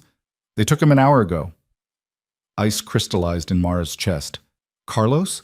He doesn't have anything to do with this. He helped you. That's enough for Father." Evan's voice was hollow. "He's going to hurt innocent people until Nico falls in line. Until you surrender." "Then I'll surrender," Mara said, starting to stand. "No." Nico's command was absolute. "You're not going anywhere near him." "But Carlos?" "Carlos knew the risks when he helped us, and Marco's sister is under Victor's protection. They're safe." Nico turned his full attention to Evan. "The real question is why you're here. If you wanted to bring Mara in, you could have brought Father's men, could have surrounded this building and forced our hand. But you came alone with only Victor as backup. Why?" Evan was quiet for a long moment, his expression warring between loyalty and conscience. When he finally spoke, his voice was raw, with something that sounded like grief. "Because I'm tired of being his weapon. Tired of hurting people because he demands it. Tired of watching him destroy everything decent in our family." He met Nico's eyes steadily. "I'm here because you're my brother, and because that woman you're protecting is carrying my nephew or niece, and because Father needs to be stopped before he burns everything down." The words hung in the air like a prayer. "You're choosing sides," Nico said carefully. "I'm choosing family, real family, not the empire Father built on blood and fear." Victor lowered his weapon slightly, his expression cautiously hopeful. Nico remained rigid, his brilliant mind clearly working through possibilities and probabilities, looking for the trap. "How do I know this isn't another manipulation?" Nico asked. "How do I know Father didn't send you here to gain my trust before stabbing me in the back?" "You don't." Evan spread his hands, weaponless and vulnerable. "All I can offer is my word. And the fact that I've been helping Victor track Father's movements for the last 3 hours. That's how I knew about Carlos and Marco's sister. Father doesn't know I'm feeding information to your people." "That's a death sentence if he finds out." "I know." Evan's smile was bitter. "But I'm already dead if I keep following his orders. At least this way, I die for something that matters." Mara watched the 2 brothers face each other across the rotting loft floor, years of complicated history written in their expressions. Nico, the eldest son who'd borne the weight of expectation and responsibility. Evan, The younger brother who'd lived in that shadow, trying to earn approval that would never come. What's father's endgame? Nico finally asked. Total control. He's meeting with the Rourkes and the Castellanos tomorrow night. Some kind of signing ceremony to formalize the new alliance. Once that's done, he'll have enough combined power to crush any opposition, including you. Where's the meeting? The Rourke estate in the Hamptons. Midnight. He's calling it a celebration, but it's really a consolidation of power. Your removal from succession. My promotion to heir. Evan's voice was hollow. He's rewriting the entire family structure to cut you out. Then we rewrite it first. Nico's expression had shifted from suspicion to calculation. If we can disrupt that meeting, expose what father's really doing, turn the Castellanos against him, we'd be starting a war. We're already in a war. We just haven't been fighting back. Evan nodded slowly. What do you need from me? Everything you know about the meeting, security, attendees, timing, and… Nico paused, his expression softening fractionally. And I need to know you're truly in this, because once we move against father, there's no going back. He'll come for both of us. I know. Evan stepped forward, closing the distance between them. I'm in, Nico, all the way. Whatever it takes to end this. The two brothers clasped hands, and something in Mara's chest eased slightly. Maybe they had a chance. Maybe with Evan's inside knowledge and Nico's strategic brilliance, they could actually survive this. The moment shattered when gunfire erupted from the street below. Victor dove for cover, his weapon already returning fire. Nico grabbed Mara, pulling her away from the windows as glass exploded inward. Evan hit the floor, cursing viciously. Snipers! Victor shouted. At least 3 positions. They must have followed me. Or me, Evan cut in grimly. Father probably had me tracked. More gunfire. The distinctive crack of high-powered rifles. Mara pressed herself against the wall, Nico's body covering hers, his arms wrapped around her belly protectively. We need to move, Nico said. This building won't hold. Those walls are basically paper. Where, see? Mara asked. We're surrounded. The basement. There's an old smuggler's tunnel that connects to the building next door. If we can reach it before they breach… An explosion rocked the building's ground floor. Not a bomb, but something close, maybe a grenade, maybe shaped charges. Whatever it was, the entire structure groaned in protest. They're coming in, Victor reported. Multiple hostiles, military formation. Then we fight our way out. Nico turned to Evan. You still in? Evan picked up a fallen piece of rebar, testing its weight. To the end. Good. Nico pulled his gun, checking the magazine. Victor, you lead. Get Mara to that tunnel. Evan and I will hold the stairs. Nico… Mara grabbed his arm, terror flooding her veins. You can't… I can and I will. He kissed her forehead, quick and fierce. Trust me. One more time. Then he was gone, moving with Victor and Evan toward the stairwell, leaving Mara alone in the shattered loft with moonlight and gunfire for company. She heard the first exchange of gunfire from the floor below, heard Nico's voice shouting commands, heard the wet sound of bullets finding flesh and the screams that followed. Victor reappeared, his face grim. Come on, we need to move now. What about Nico? He's buying us time. Don't waste it. Mara forced herself to move, following Victor down a different stairwell, her hands pressed to her belly as if she could shield the baby from the violence erupting around them. The basement was pitch black, smelling of rot and river water. Victor used his phone's flashlight to illuminate a section of collapsed wall. Through there, he said. The tunnel's on the other side. It'll take you to the building next door. There's a car waiting in the back alley. Keys under the mat. Drive north. There's a cabin in the Adirondacks. Address is programmed into the GPS. Wait there. What about you? What about Nico? We'll find you, but if we don't… Victor pressed something into her hand. A phone. That has one number programmed. Use it only if absolutely necessary. The person on the other end will make sure you and the baby disappear. Permanently. I'm not leaving without… You are. Victor's grip on her shoulders was almost painful, because that baby is the only thing Nico cares about more than revenge. If you die, he'll have nothing left to lose, and a Moreau with nothing to lose is the most dangerous thing in this city. More gunfire from above. Closer now. accompanied by the thunder of boots on stairs. Go! Victor shoved her toward the hole in the wall. Now! Mara went, squeezing through the gap, her belly barely fitting, emerging into darkness on the other side. Behind her, she heard Victor returning to the fight, heard him shouting warnings to Nico and Evan. The tunnel was exactly as horrible as she'd imagined. Low-ceilinged, water-slicked, the walls closing in like a throat. Mara crawled on hands and knees, her breath coming in gasps, the baby protesting every jarring movement. She didn't know how long she crawled. Time became elastic in the darkness, stretching and compressing. But eventually she saw light ahead, a gap in the tunnel's end, leading to another basement. Mara pulled herself through, emerging into a space marginally less horrifying than the one she'd left. Stairs led upward. She climbed them on trembling legs, found herself in an abandoned restaurant kitchen, and beyond that, a back door opening onto an alley. The car was there. A nondescript sedan with New York plates. Keys under the mat, just like Victor had said. Mara slid behind the wheel, her hands shaking so badly she could barely fit the key into the ignition. The engine turned over on the first try, and she was moving, pulling out of the alley, the building where Nico was fighting falling away behind her. She'd made it 2 blocks when the explosion lit up the night sky. The shockwave hit her car a second later, strong enough to make the vehicle shudder. In her rearview mirror, flames climbed into the night, orange and terrible against the black sky. The loft was gone, collapsed into rubble and fire. And somewhere in that inferno, Nico and Evan and Victor were either fighting for their lives or already dead. Mara pulled over, her hands frozen on the wheel, her mind unable to process what she'd just witnessed. She should drive, should follow Victor's instructions, should get as far from this nightmare as possible. But the phone in her pocket felt like a lead weight, and the baby had gone absolutely still. Please, Mara whispered to the life inside her. Please move. Please be okay. A kick. Weak but present.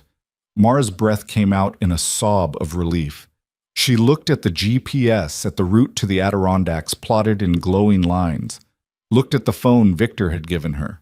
Looked in her rearview mirror at the flames consuming everything she'd tried to build and run from and protect. Then she made a choice.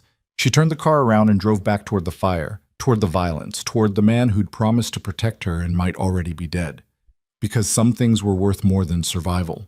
Some things were worth fighting for. The street was chaos when Mara pulled up. Fire trucks screaming toward the inferno, police cordoning off blocks, civilians streaming out of nearby buildings with terror written across their faces. The loft was a skeleton of itself, flames pouring from every window like the building was bleeding light.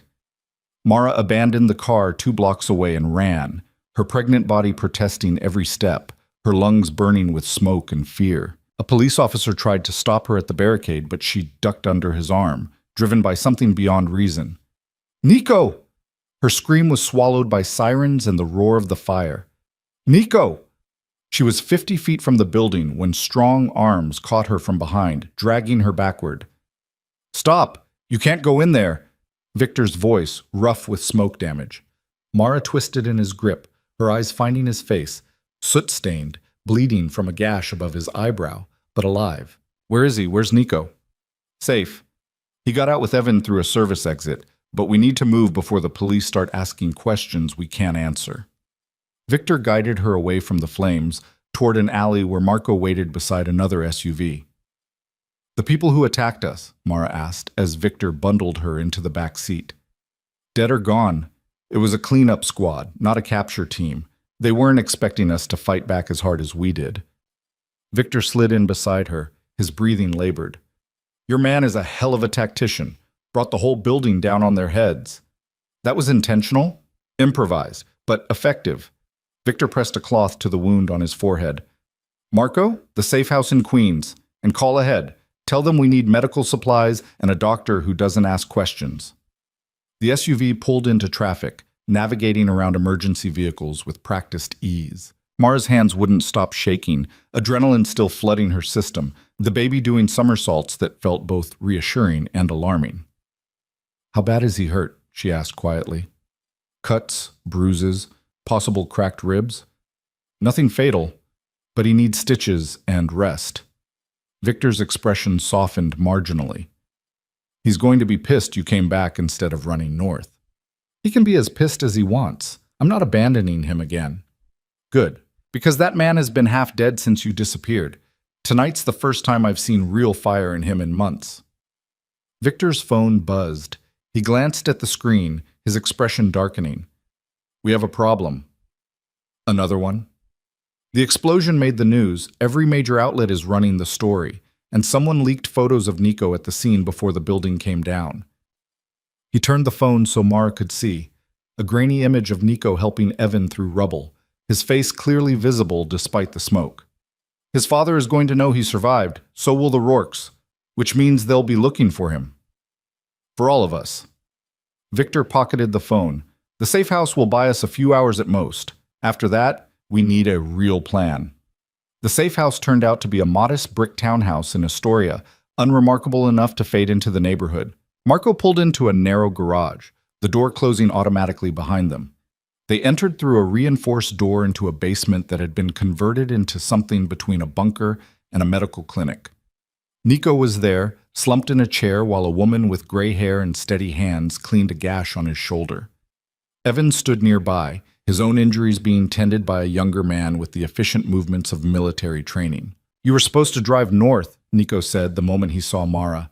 His voice was rough with smoke and fury, and something that sounded like relief. I don't take orders well. You should know that by now. Stubborn woman. But the corner of his mouth lifted in something almost like a smile. The gray-haired woman, a doctor, Mara assumed, glanced up from her work. I need to stitch this. You want local anesthetic or whiskey? Both, Nico said. Smart man. She retrieved supplies from a medical cabinet while Mara moved closer, her eyes cataloging his injuries. The gash on his shoulder, bruising already blooming across his ribs, knuckles split and raw, blood on his collar that might or might not be his own. You look like hell, Mara said quietly. You should see the other guys. He caught her hand, his grip gentle despite the violence still humming through him. Are you hurt? The baby? We're fine, scared but fine. She pressed his palm to her belly, letting him feel the restless movements beneath. See? Still kicking. Something in Nico's expression cracked. He pulled Mara closer, pressing his forehead to her stomach, his breath warm through the fabric of her dress.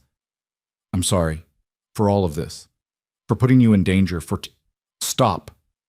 Mara's fingers found his hair, dark and soot-streaked. We put each other in danger the moment we fell in love.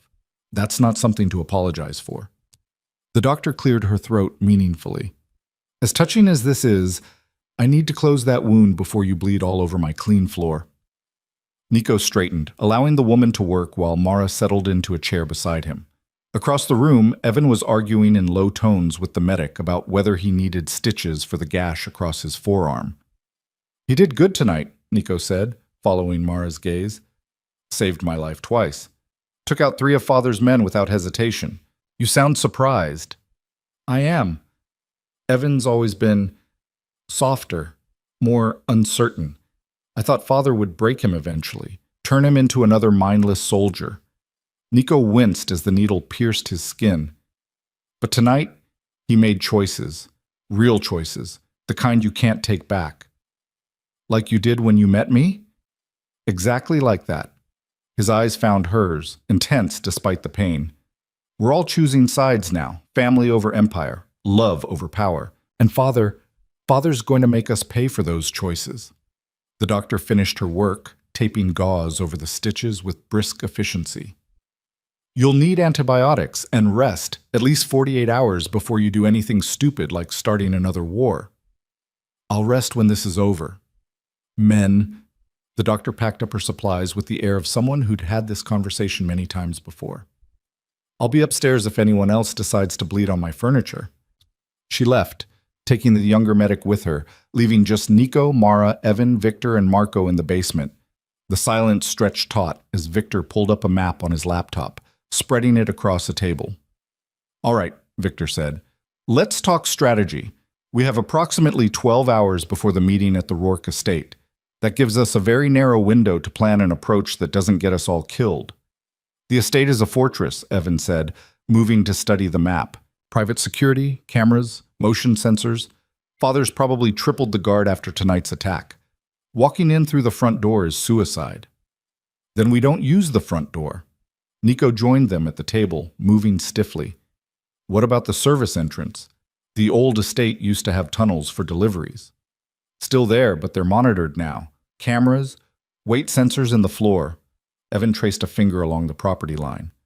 Your best bet is the cliffside. The estate backs up to the sound, and there's a maintenance ladder that runs from the boat dock to the gardens. It's technically patrolled, but the guards get lazy around midnight when the main event starts. How do you know their timing? Marco asked. Because I've been to a dozen of these signing ceremonies. They always follow the same pattern. Cocktails at 11, formal signing at midnight, celebration until dawn. Evan's expression was grim. Father's creatures of habit. He thinks ritual equals power. Then we use that against him. Nico straightened, his tactical mind clearly working through scenarios. Victor, you and Marco handle logistics. I need weapons, communication equipment, and a boat that can make it across the sound without lights. Evan, you're our inside man.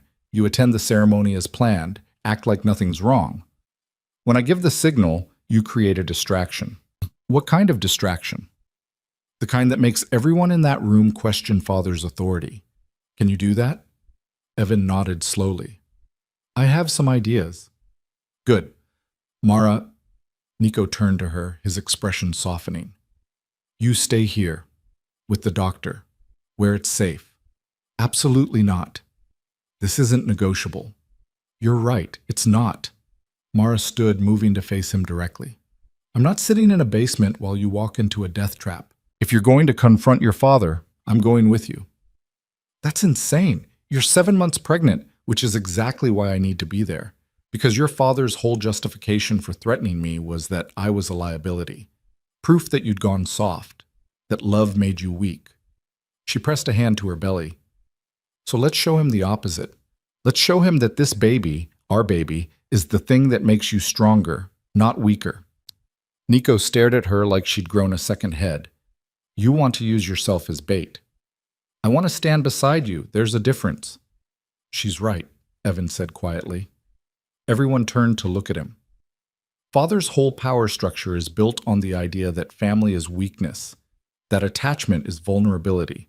But if you walk in there with Mara, alive, pregnant, defiant, it breaks his narrative, shows everyone that you're not some lovesick fool he can control. You're a man willing to fight for what matters. It's still dangerous, Victor pointed out. Everything's dangerous now. Mara kept her eyes locked on Nico's. At least this way we face it together. The silence that followed was heavy with calculation and fear, and something that might have been hope. Nico's jaw worked, emotions warring across his face. Finally, he turned to Victor. Extra body armor. The kind that'll fit over her belly, and she stays with me the entire time. The second things go wrong, Marco gets her out. Non-negotiable. Agreed, Mara said before he could change his mind. They spent the next 6 hours planning, refining, arguing over details. Victor procured weapons from contacts Mara didn't want to know about. Marco mapped out 3 escape routes from the estate. Evan wrote and rewrote his planned speech, the one he'd deliver when Nico gave the signal. Through it all, Mara felt the weight of what they were attempting settle over her like a shroud.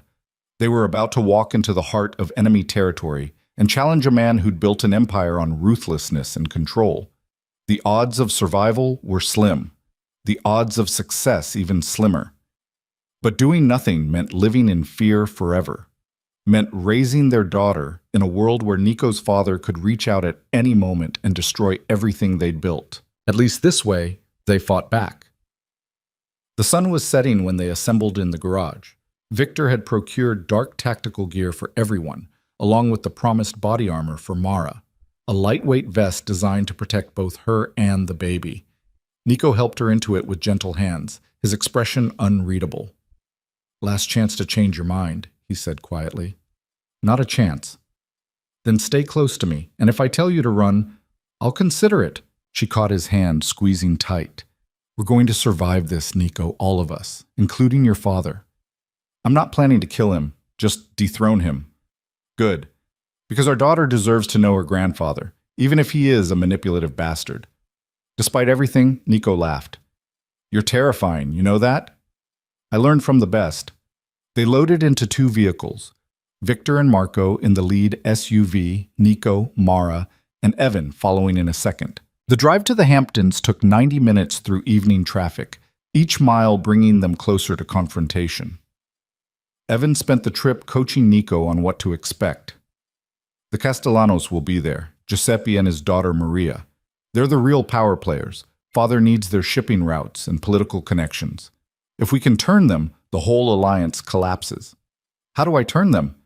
By offering them what Father can't. Legitimacy, a way out of the shadows and into real business. Giuseppe's been trying to go legitimate for years, but Father keeps pulling him back into the dirt. Evan's expression was thoughtful. Offer him a path forward that doesn't involve blood and bribes, and he might just take it. And if he doesn't, then we improvise. They arrived at the Sound's edge as full dark settled over the water. Victor had secured a small speedboat, painted matte black and equipped with a near-silent electric motor. They transferred weapons and equipment aboard while Marco stayed with the vehicles, ready to create an extraction point if things went wrong. The crossing was tense and cold, spray from the dark water soaking them all. Mara huddled against Nico's side, his arm wrapped around her, both of them watching the Rourke estate grow larger as they approached. It was obscene in its wealth. A sprawling mansion perched on manicured cliffs, every window blazing with light, luxury cars lining the circular drive.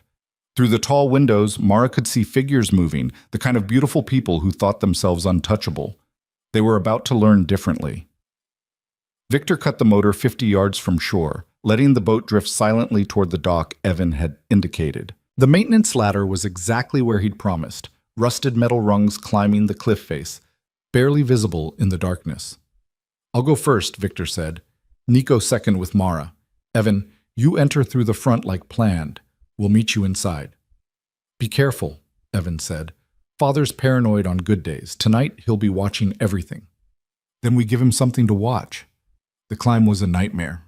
The ladder was slick with sea spray, the rungs spaced too far apart for Mara's pregnant body. Nico stayed directly behind her, his hand steadying her when she faltered, his voice a constant stream of encouragement. "That's it. One more. You're doing great. Just a few more feet." They reached the top gasping, Mara's arms trembling with exertion. The garden spread before them, geometric precision in the darkness, pathways lit by subtle ground lighting. Beyond, the mansion rose like something from a movie, all glass and stone and old money. Victor led them through the shadows, avoiding the lit paths, moving with the practiced efficiency of someone who'd done this kind of infiltration before. They reached a service door that Evan had promised would be unlocked. It was. Inside, the mansion was a maze of marble and wealth. They could hear music and laughter from the main ballroom, the party already in full swing. Victor checked his watch. 11:30. We have 30 minutes before the signing. Let's find a position where we can observe without being seen. They made their way through servant corridors and utility spaces, finally finding a gallery overlooking the ballroom.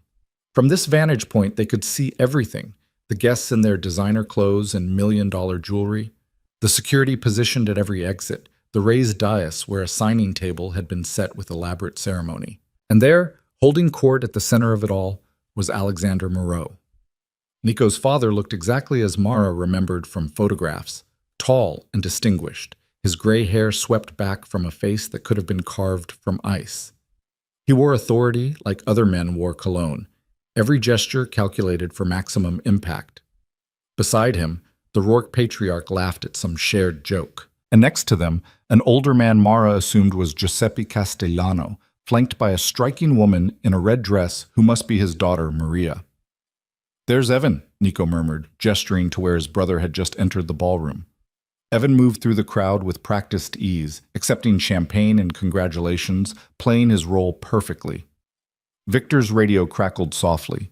Marco's voice came through, barely audible. "Teams are in position. On your signal."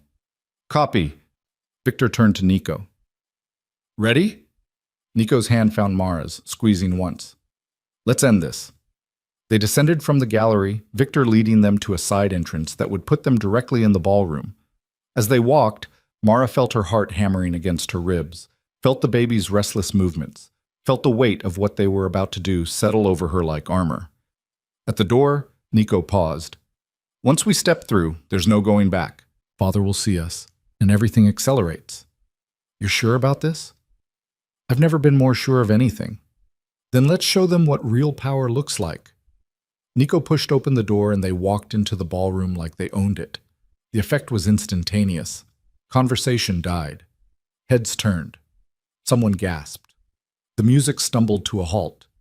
Alexander Moreau's face went white, then red, then absolutely rigid with fury. "Hello, Father," Nico said into the ringing silence. His voice carried across the ballroom with perfect clarity.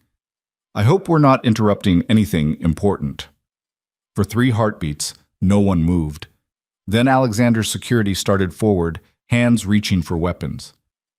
"Stop!" Alexander's command froze them mid-motion. His eyes never left Nico's face. "I thought you were dead." "You thought a lot of things. Most of them wrong." Nico guided Mara forward, his hand protective on her back. "You remember Mara, don't you? The woman you tried to erase, the mother of your grandchild." Alexander's gaze dropped to Mara's belly, his expression twisting with something ugly. "You brought her here, to my business, like some kind of trophy." "Not a trophy, a partner, my partner." Nico's voice was steel wrapped in velvet. "And before you try anything stupid, you should know. Every major news outlet in the city has been sent a package. Evidence of your manipulations. Recordings of your threats. Proof of the money you stole from Mara's account. The staged accident. All of it. You're bluffing. Try me. Make one move against her and everything goes public. Your reputation, your empire, your carefully constructed legitimacy, all destroyed. Is that really worth holding on to power?" The silence was absolute. Every eye in the ballroom was locked on the confrontation, watching empire crack. Giuseppe Castellano spoke first, his voice thoughtful. "I wondered why you called this meeting with such urgency, Alexander. Why you needed our alliance formalized so quickly. Now I understand. You've been losing control, and desperate men make terrible partners." "I am not desperate. You threatened a pregnant woman, your own grandchild." Giuseppe's disgust was palpable. "I came here tonight thinking we were building something. Instead, I find chaos and cruelty. This is not business. This is madness. Giuseppe, be reasonable." "I am being reasonable. Which is why I'm walking away from this alliance before it destroys us all." Giuseppe turned to his daughter. "Maria, we're leaving." "Wait." Alexander's voice was sharp with panic. "You can't just—" "I can, and I am." Giuseppe paused at the ballroom entrance. "For what it's worth, Nico, you have your grandfather's eyes. He would be proud of the man you've become. Not the empire you inherited, but the character you've chosen. Remember that." Then the Castellanos were gone, taking with them any hope Alexander had of salvaging the alliance. The ballroom erupted in chaos, people shouting, security converging, the Rourkes demanding explanations. Through it all, Alexander stood frozen, his carefully constructed world crumbling around him. That's when Celeste made her move. She'd been standing at the edge of the crowd, her beautiful face twisted with fury. Now she stepped forward, something metallic glinting in her hand. A gun. "This is your fault," she screamed at Mara. "All of this. You ruined everything." The weapon came up, aimed directly at Mara's belly. Time became syrup. Nico was moving, shoving Mara behind him. Victor's weapon was clearing its holster. Evan was shouting something, lunging forward, but it was Alexander who moved fastest. Nico's father crossed the distance in 3 strides and stepped directly into Celeste's line of fire. The gunshot was deafening in the marble ballroom. Alexander staggered backward, blood blooming across his white shirt, his expression one of profound surprise. He collapsed into Nico's arms, his weight dragging them both to the floor. "Father," Nico's voice cracked. "I'm sorry," Alexander whispered, blood on his lips. I thought Empire was everything. Thought love made you weak. But watching you tonight," his hand found Nico's face. "You were stronger than I ever was. Braver. Better. Don't talk. The medics are coming. Too late. Been dying for years. Just took a bullet to notice." Alexander's eyes found Mara standing frozen with Nico's jacket wrapped around her, Victor's weapon finally trained on Celeste. Protect them, both of them. Be the man I couldn't be. I will. I swear it. Good boy. Alexander's breathing became labored. Tell Evan. Tell him I'm proud of both of you. Finally proud. Then his eyes closed, and the man who'd built an empire on fear and control breathed his last in his son's arms. The chaos that followed was inevitable. Police, ambulances, questions that no one wanted to answer. Victor and Marco handled the authorities with the efficiency of men who'd done this before, while Evan confirmed the story. A tragic accident, a mentally unstable fiancé, a father who died protecting his family. By the time dawn broke over the Hamptons, the Rourke estate was swarming with investigators. Celeste had been taken into custody, still screaming about betrayal and ruined plans. The guests had scattered like roaches when the lights came on. And Nico sat on the mansion's front steps, his shirt still stained with his father's blood, his eyes distant and hollow. Mara settled beside him, her hand finding his. He saved me, Nico said quietly. After everything he did, all the manipulation and cruelty and threats, he still saved you, saved our baby. Maybe that's what redemption looks like. Not erasing the past, but choosing differently in the moment that matters most. I wanted to hate him. Spent 8 months hating him. And now, Nico's voice broke. Now I'll never get to tell him he was wrong. That love didn't make me weak, that you and the baby are the strongest things I've ever fought for. He knew. At the end, he knew. They sat in silence as the sun climbed higher, painting the sound in shades of gold and crimson. Somewhere inside, Evan was managing the aftermath, handling the empire that had just fallen into his and Nico's hands. Outside, the world kept spinning, indifferent to the drama that had unfolded. But on those steps, two people held each other against the chaos, choosing love over power, family over empire, hope over fear. The baby kicked, strong and insistent, against Mara's ribs. She's going to be fierce, Mara said softly. Like her mother. Nico pressed a kiss to Mara's temple. What happens now? Now we figure out how to live. Really live. Not just survive. I'd like that. Nico's hand found her belly, spreading wide over the life they'd created. I'd like that very much. Faction scrambling to claim their piece of the Empire faction, scrambling to claim their piece of the kingdom. Nico and Evan spent 18-hour days in conference rooms and private meetings, negotiating treaties and settlements with the precision of battlefield surgeons. But Mara watched it all from a distance, installed in a penthouse suite overlooking Central Park that Nico had insisted was temporary until they figured out something permanent. The space was beautiful and sterile, decorated by someone who'd never actually lived there. She spent her days resting as the doctor ordered, watching the city sprawl below her like a circuit board, feeling the baby grow stronger with each passing day. It was Victor who brought the news 3 weeks after the confrontation at the Rourke estate.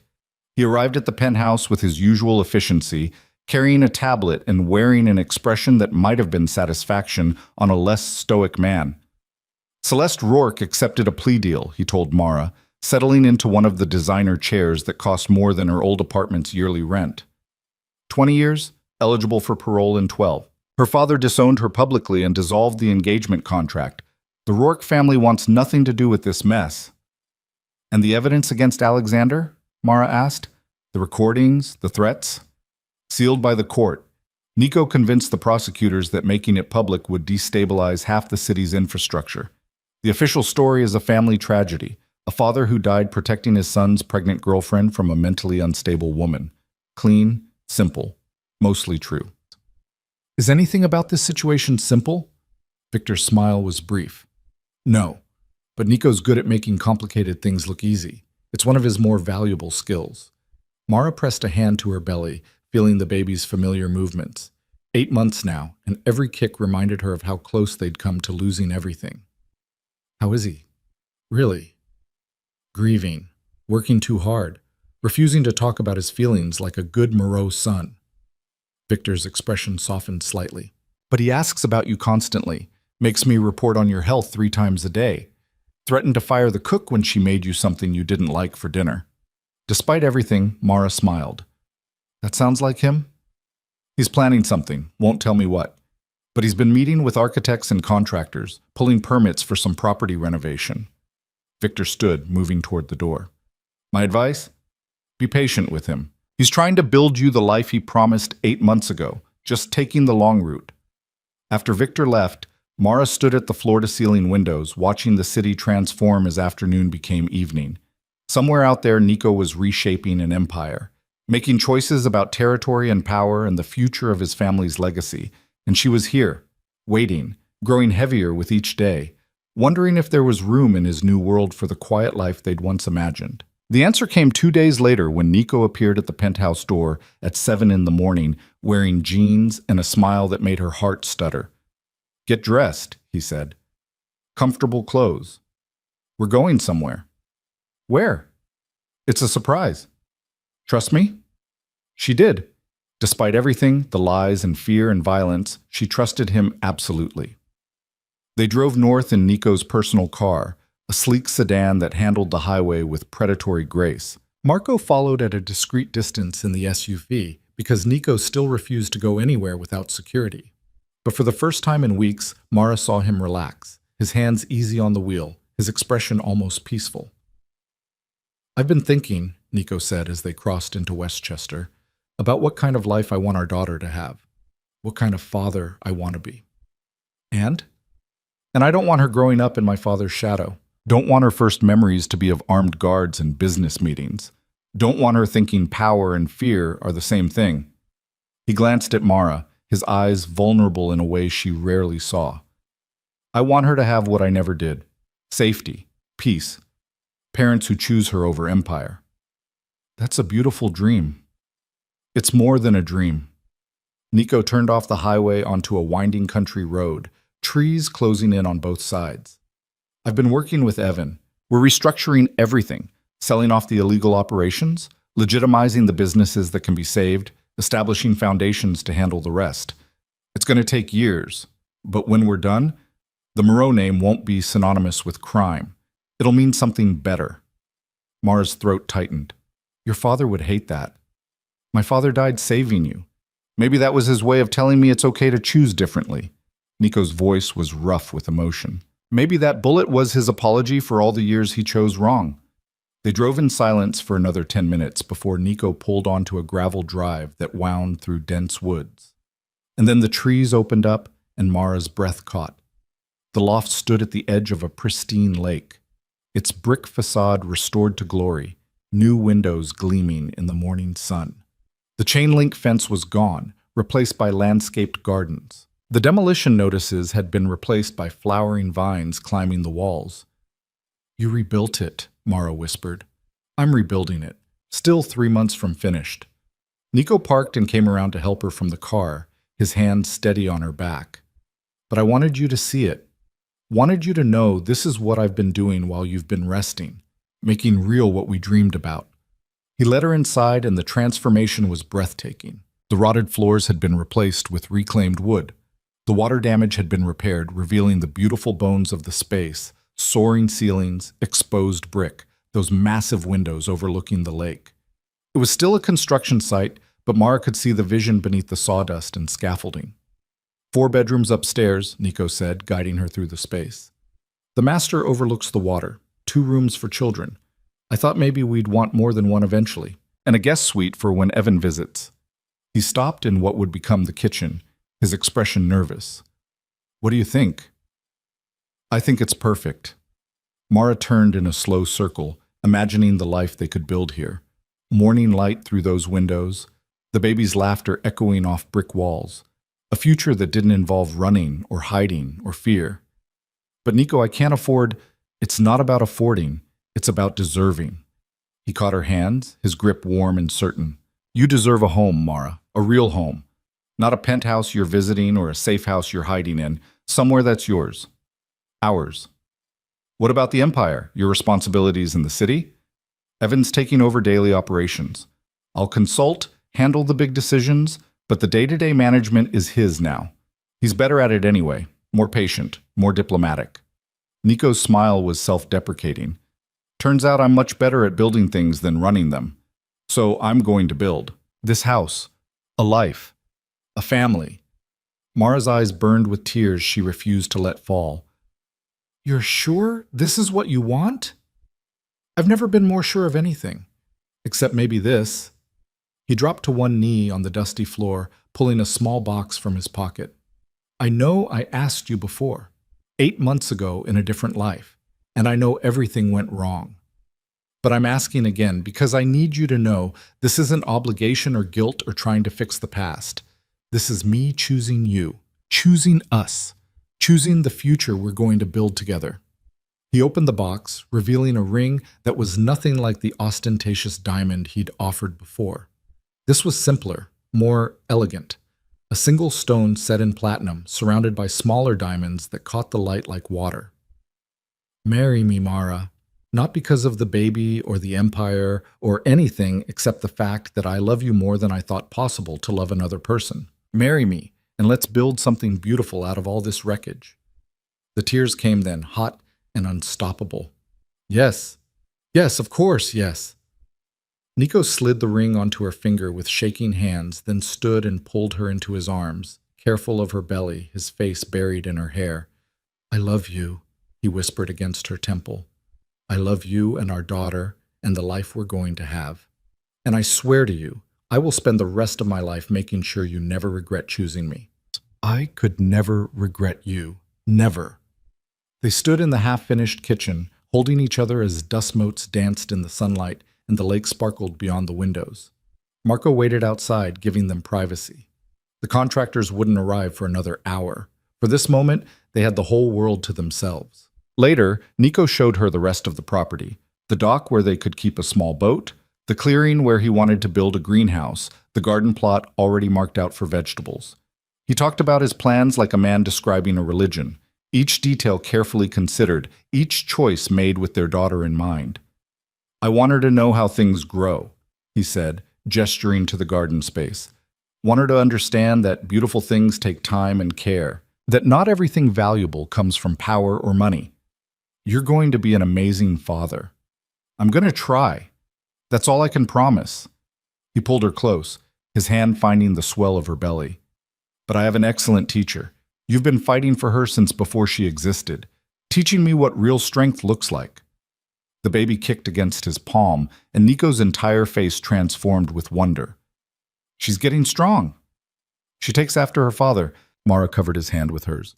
"Stubborn, fierce, unwilling to give up even when the odds are impossible.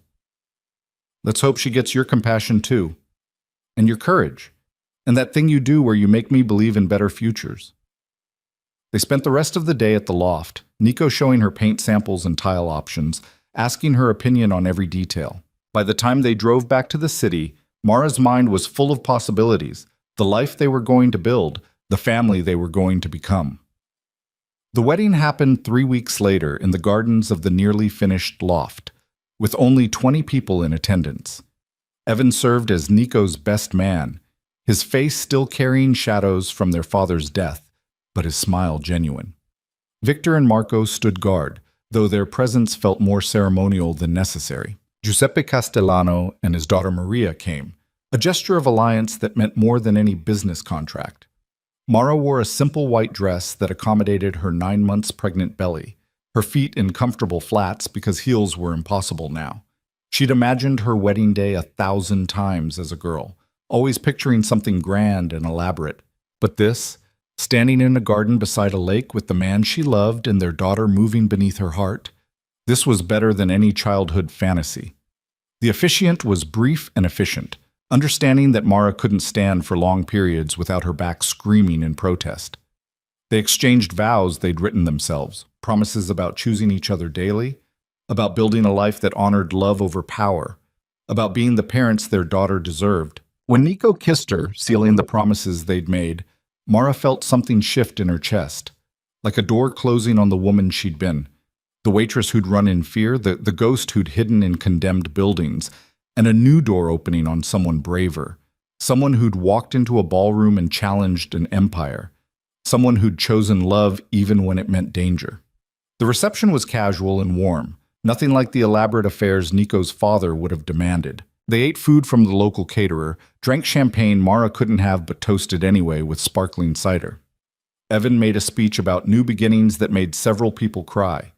Victor presented them with keys to the finished loft, explaining that he'd taken the liberty of accelerating the construction timeline. "You're officially homeless," he told them with the ghost of a smile. "The penthouse lease ends tomorrow, and this place is ready for occupancy. Consider it a wedding present." Mara and Nico moved into the loft that night, sleeping on a mattress on the floor because most of the furniture hadn't arrived yet.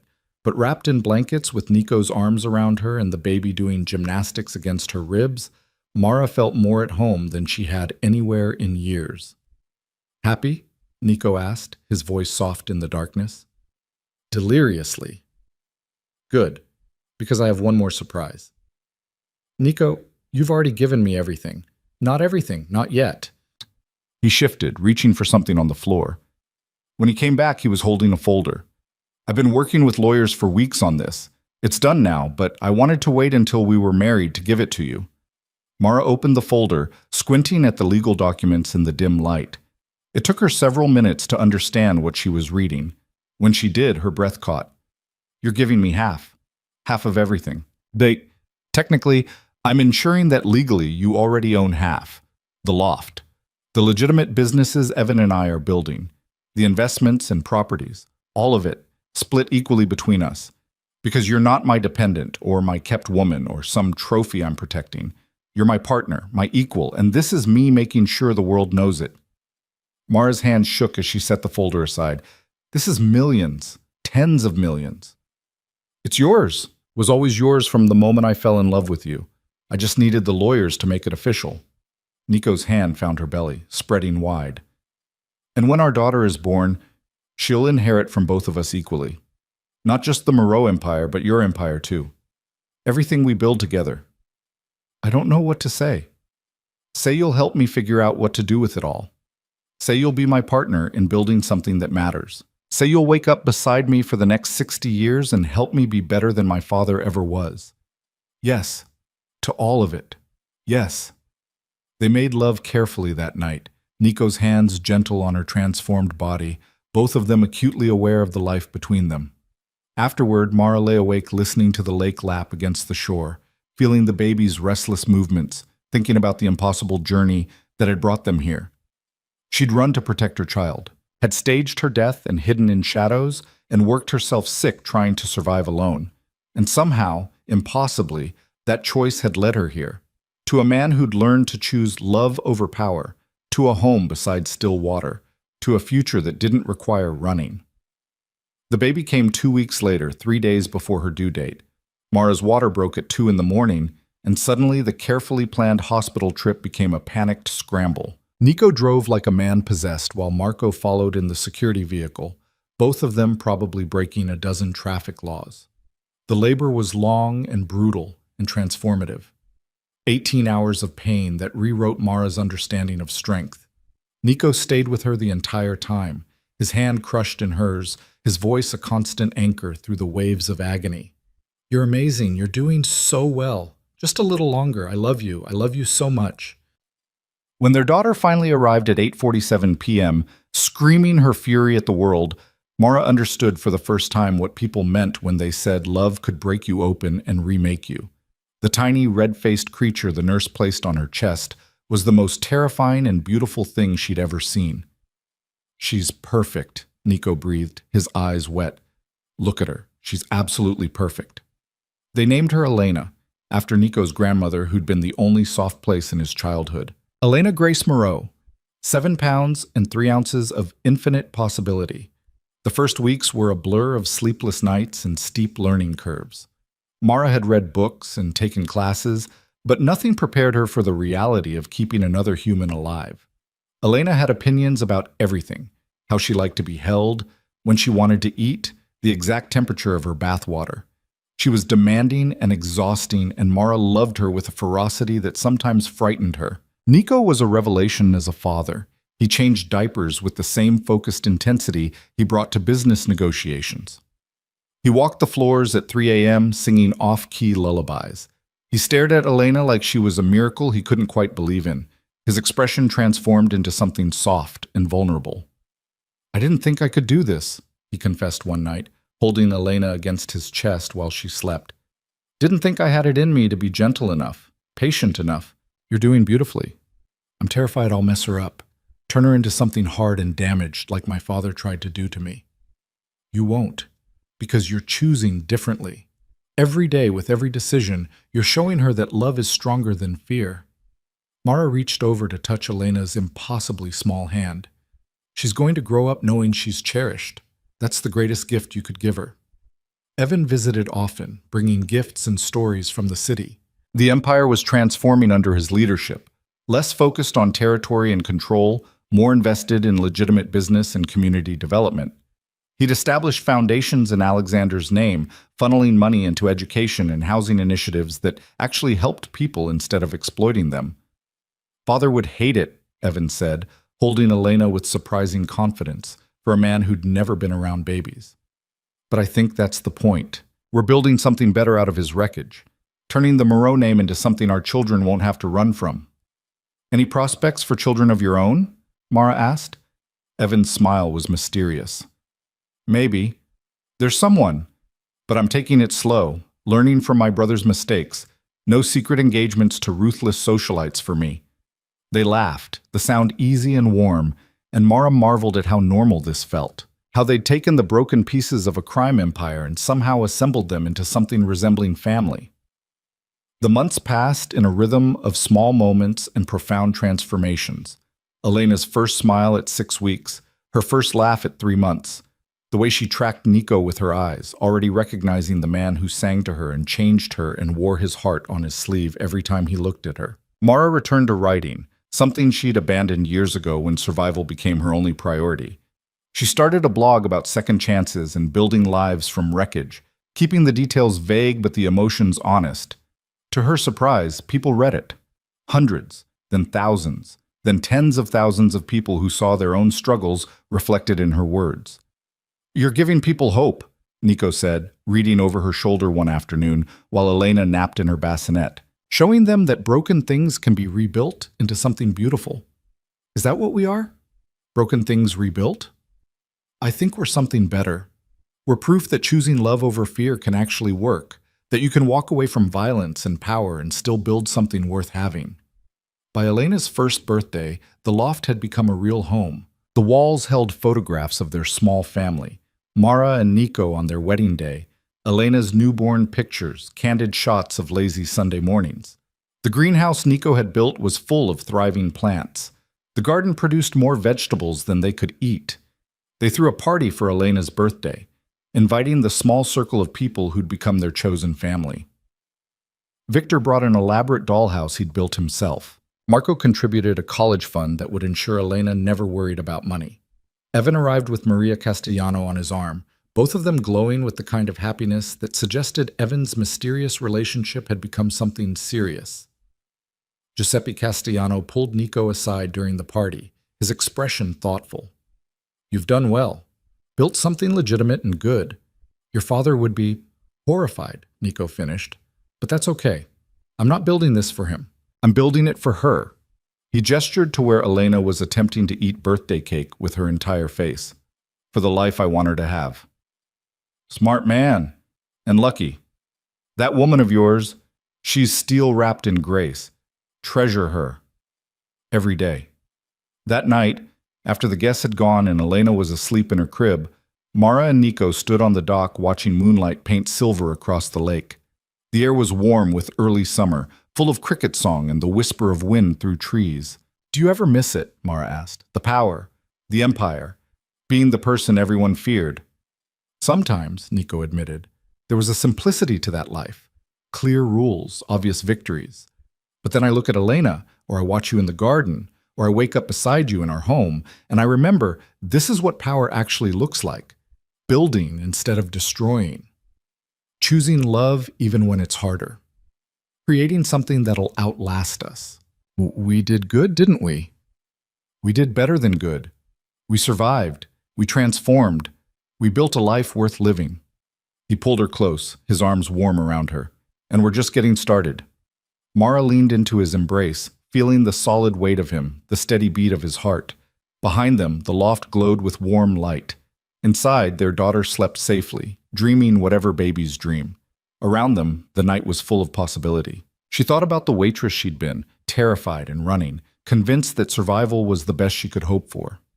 That woman would never have believed this ending was possible, would never have imagined that the crime boss who'd walked into Lenar's door could transform into a man who built greenhouses and changed diapers and chose peace over power. But then, she'd never imagined she could transform either, could go from invisible to invaluable, could stand in a ballroom and challenge an empire, could become not just a survivor but someone who thrived. They'd both been broken things, and they'd rebuilt each other into something stronger than either had been alone. "I love you," Mara said into the warm darkness. "I love you too. Both of you, all of you." Nico's hand found her belly, where they'd recently discovered another life was beginning. "All three of you, actually," Mara laughed, the sound carrying across the still water. "We're going to need more bedrooms. Good thing I bought the property next door. I was thinking we could expand, build a proper family compound. Space for as many kids as we decide to have." "You've been planning." "I'm always planning. It's what I do best. Though lately I've been planning futures instead of wars, plotting gardens instead of territories, building families instead of empires." They stood on the dock until the moon climbed high, talking about the children they'd have, and the life they'd build, and the legacy they'd leave. Not a legacy of fear and control like Alexander had wanted, but something better. Something that proved love was stronger than power, that choosing each other was the bravest thing either of them had ever done. When they finally went inside, Mara checked on Elena one last time. Their daughter slept peacefully, her tiny chest rising and falling with perfect rhythm, her face relaxed in absolute trust. She had no idea how hard her parents had fought to give her this safety, how many battles they'd won and lost and won again. Someday, when Elena was old enough, they'd tell her the story. How her mother had run to protect her before she was even born. How her father had chosen love over empire. How her grandfather had died saving them all. How a family had been broken and rebuilt into something better. But for now, Elena slept, and her parents stood watch, keeping the darkness at bay, building a future where their daughter would never have to choose between love and survival. Because in the end, that was what this had all been about. Not power or territory or empire, just two people choosing each other against impossible odds. Two people who'd been broken by violence and remade by love. Two people who'd proven that even in the darkest places, hope could take root and grow into something beautiful. Mara turned out the light and followed Nico to their bedroom. Through the window, the lake gleamed silver black beneath the moon. The world was vast and complicated and still full of danger. But here, in this home they'd built from wreckage and dreams, they were safe. They were home. They were family. And that was everything.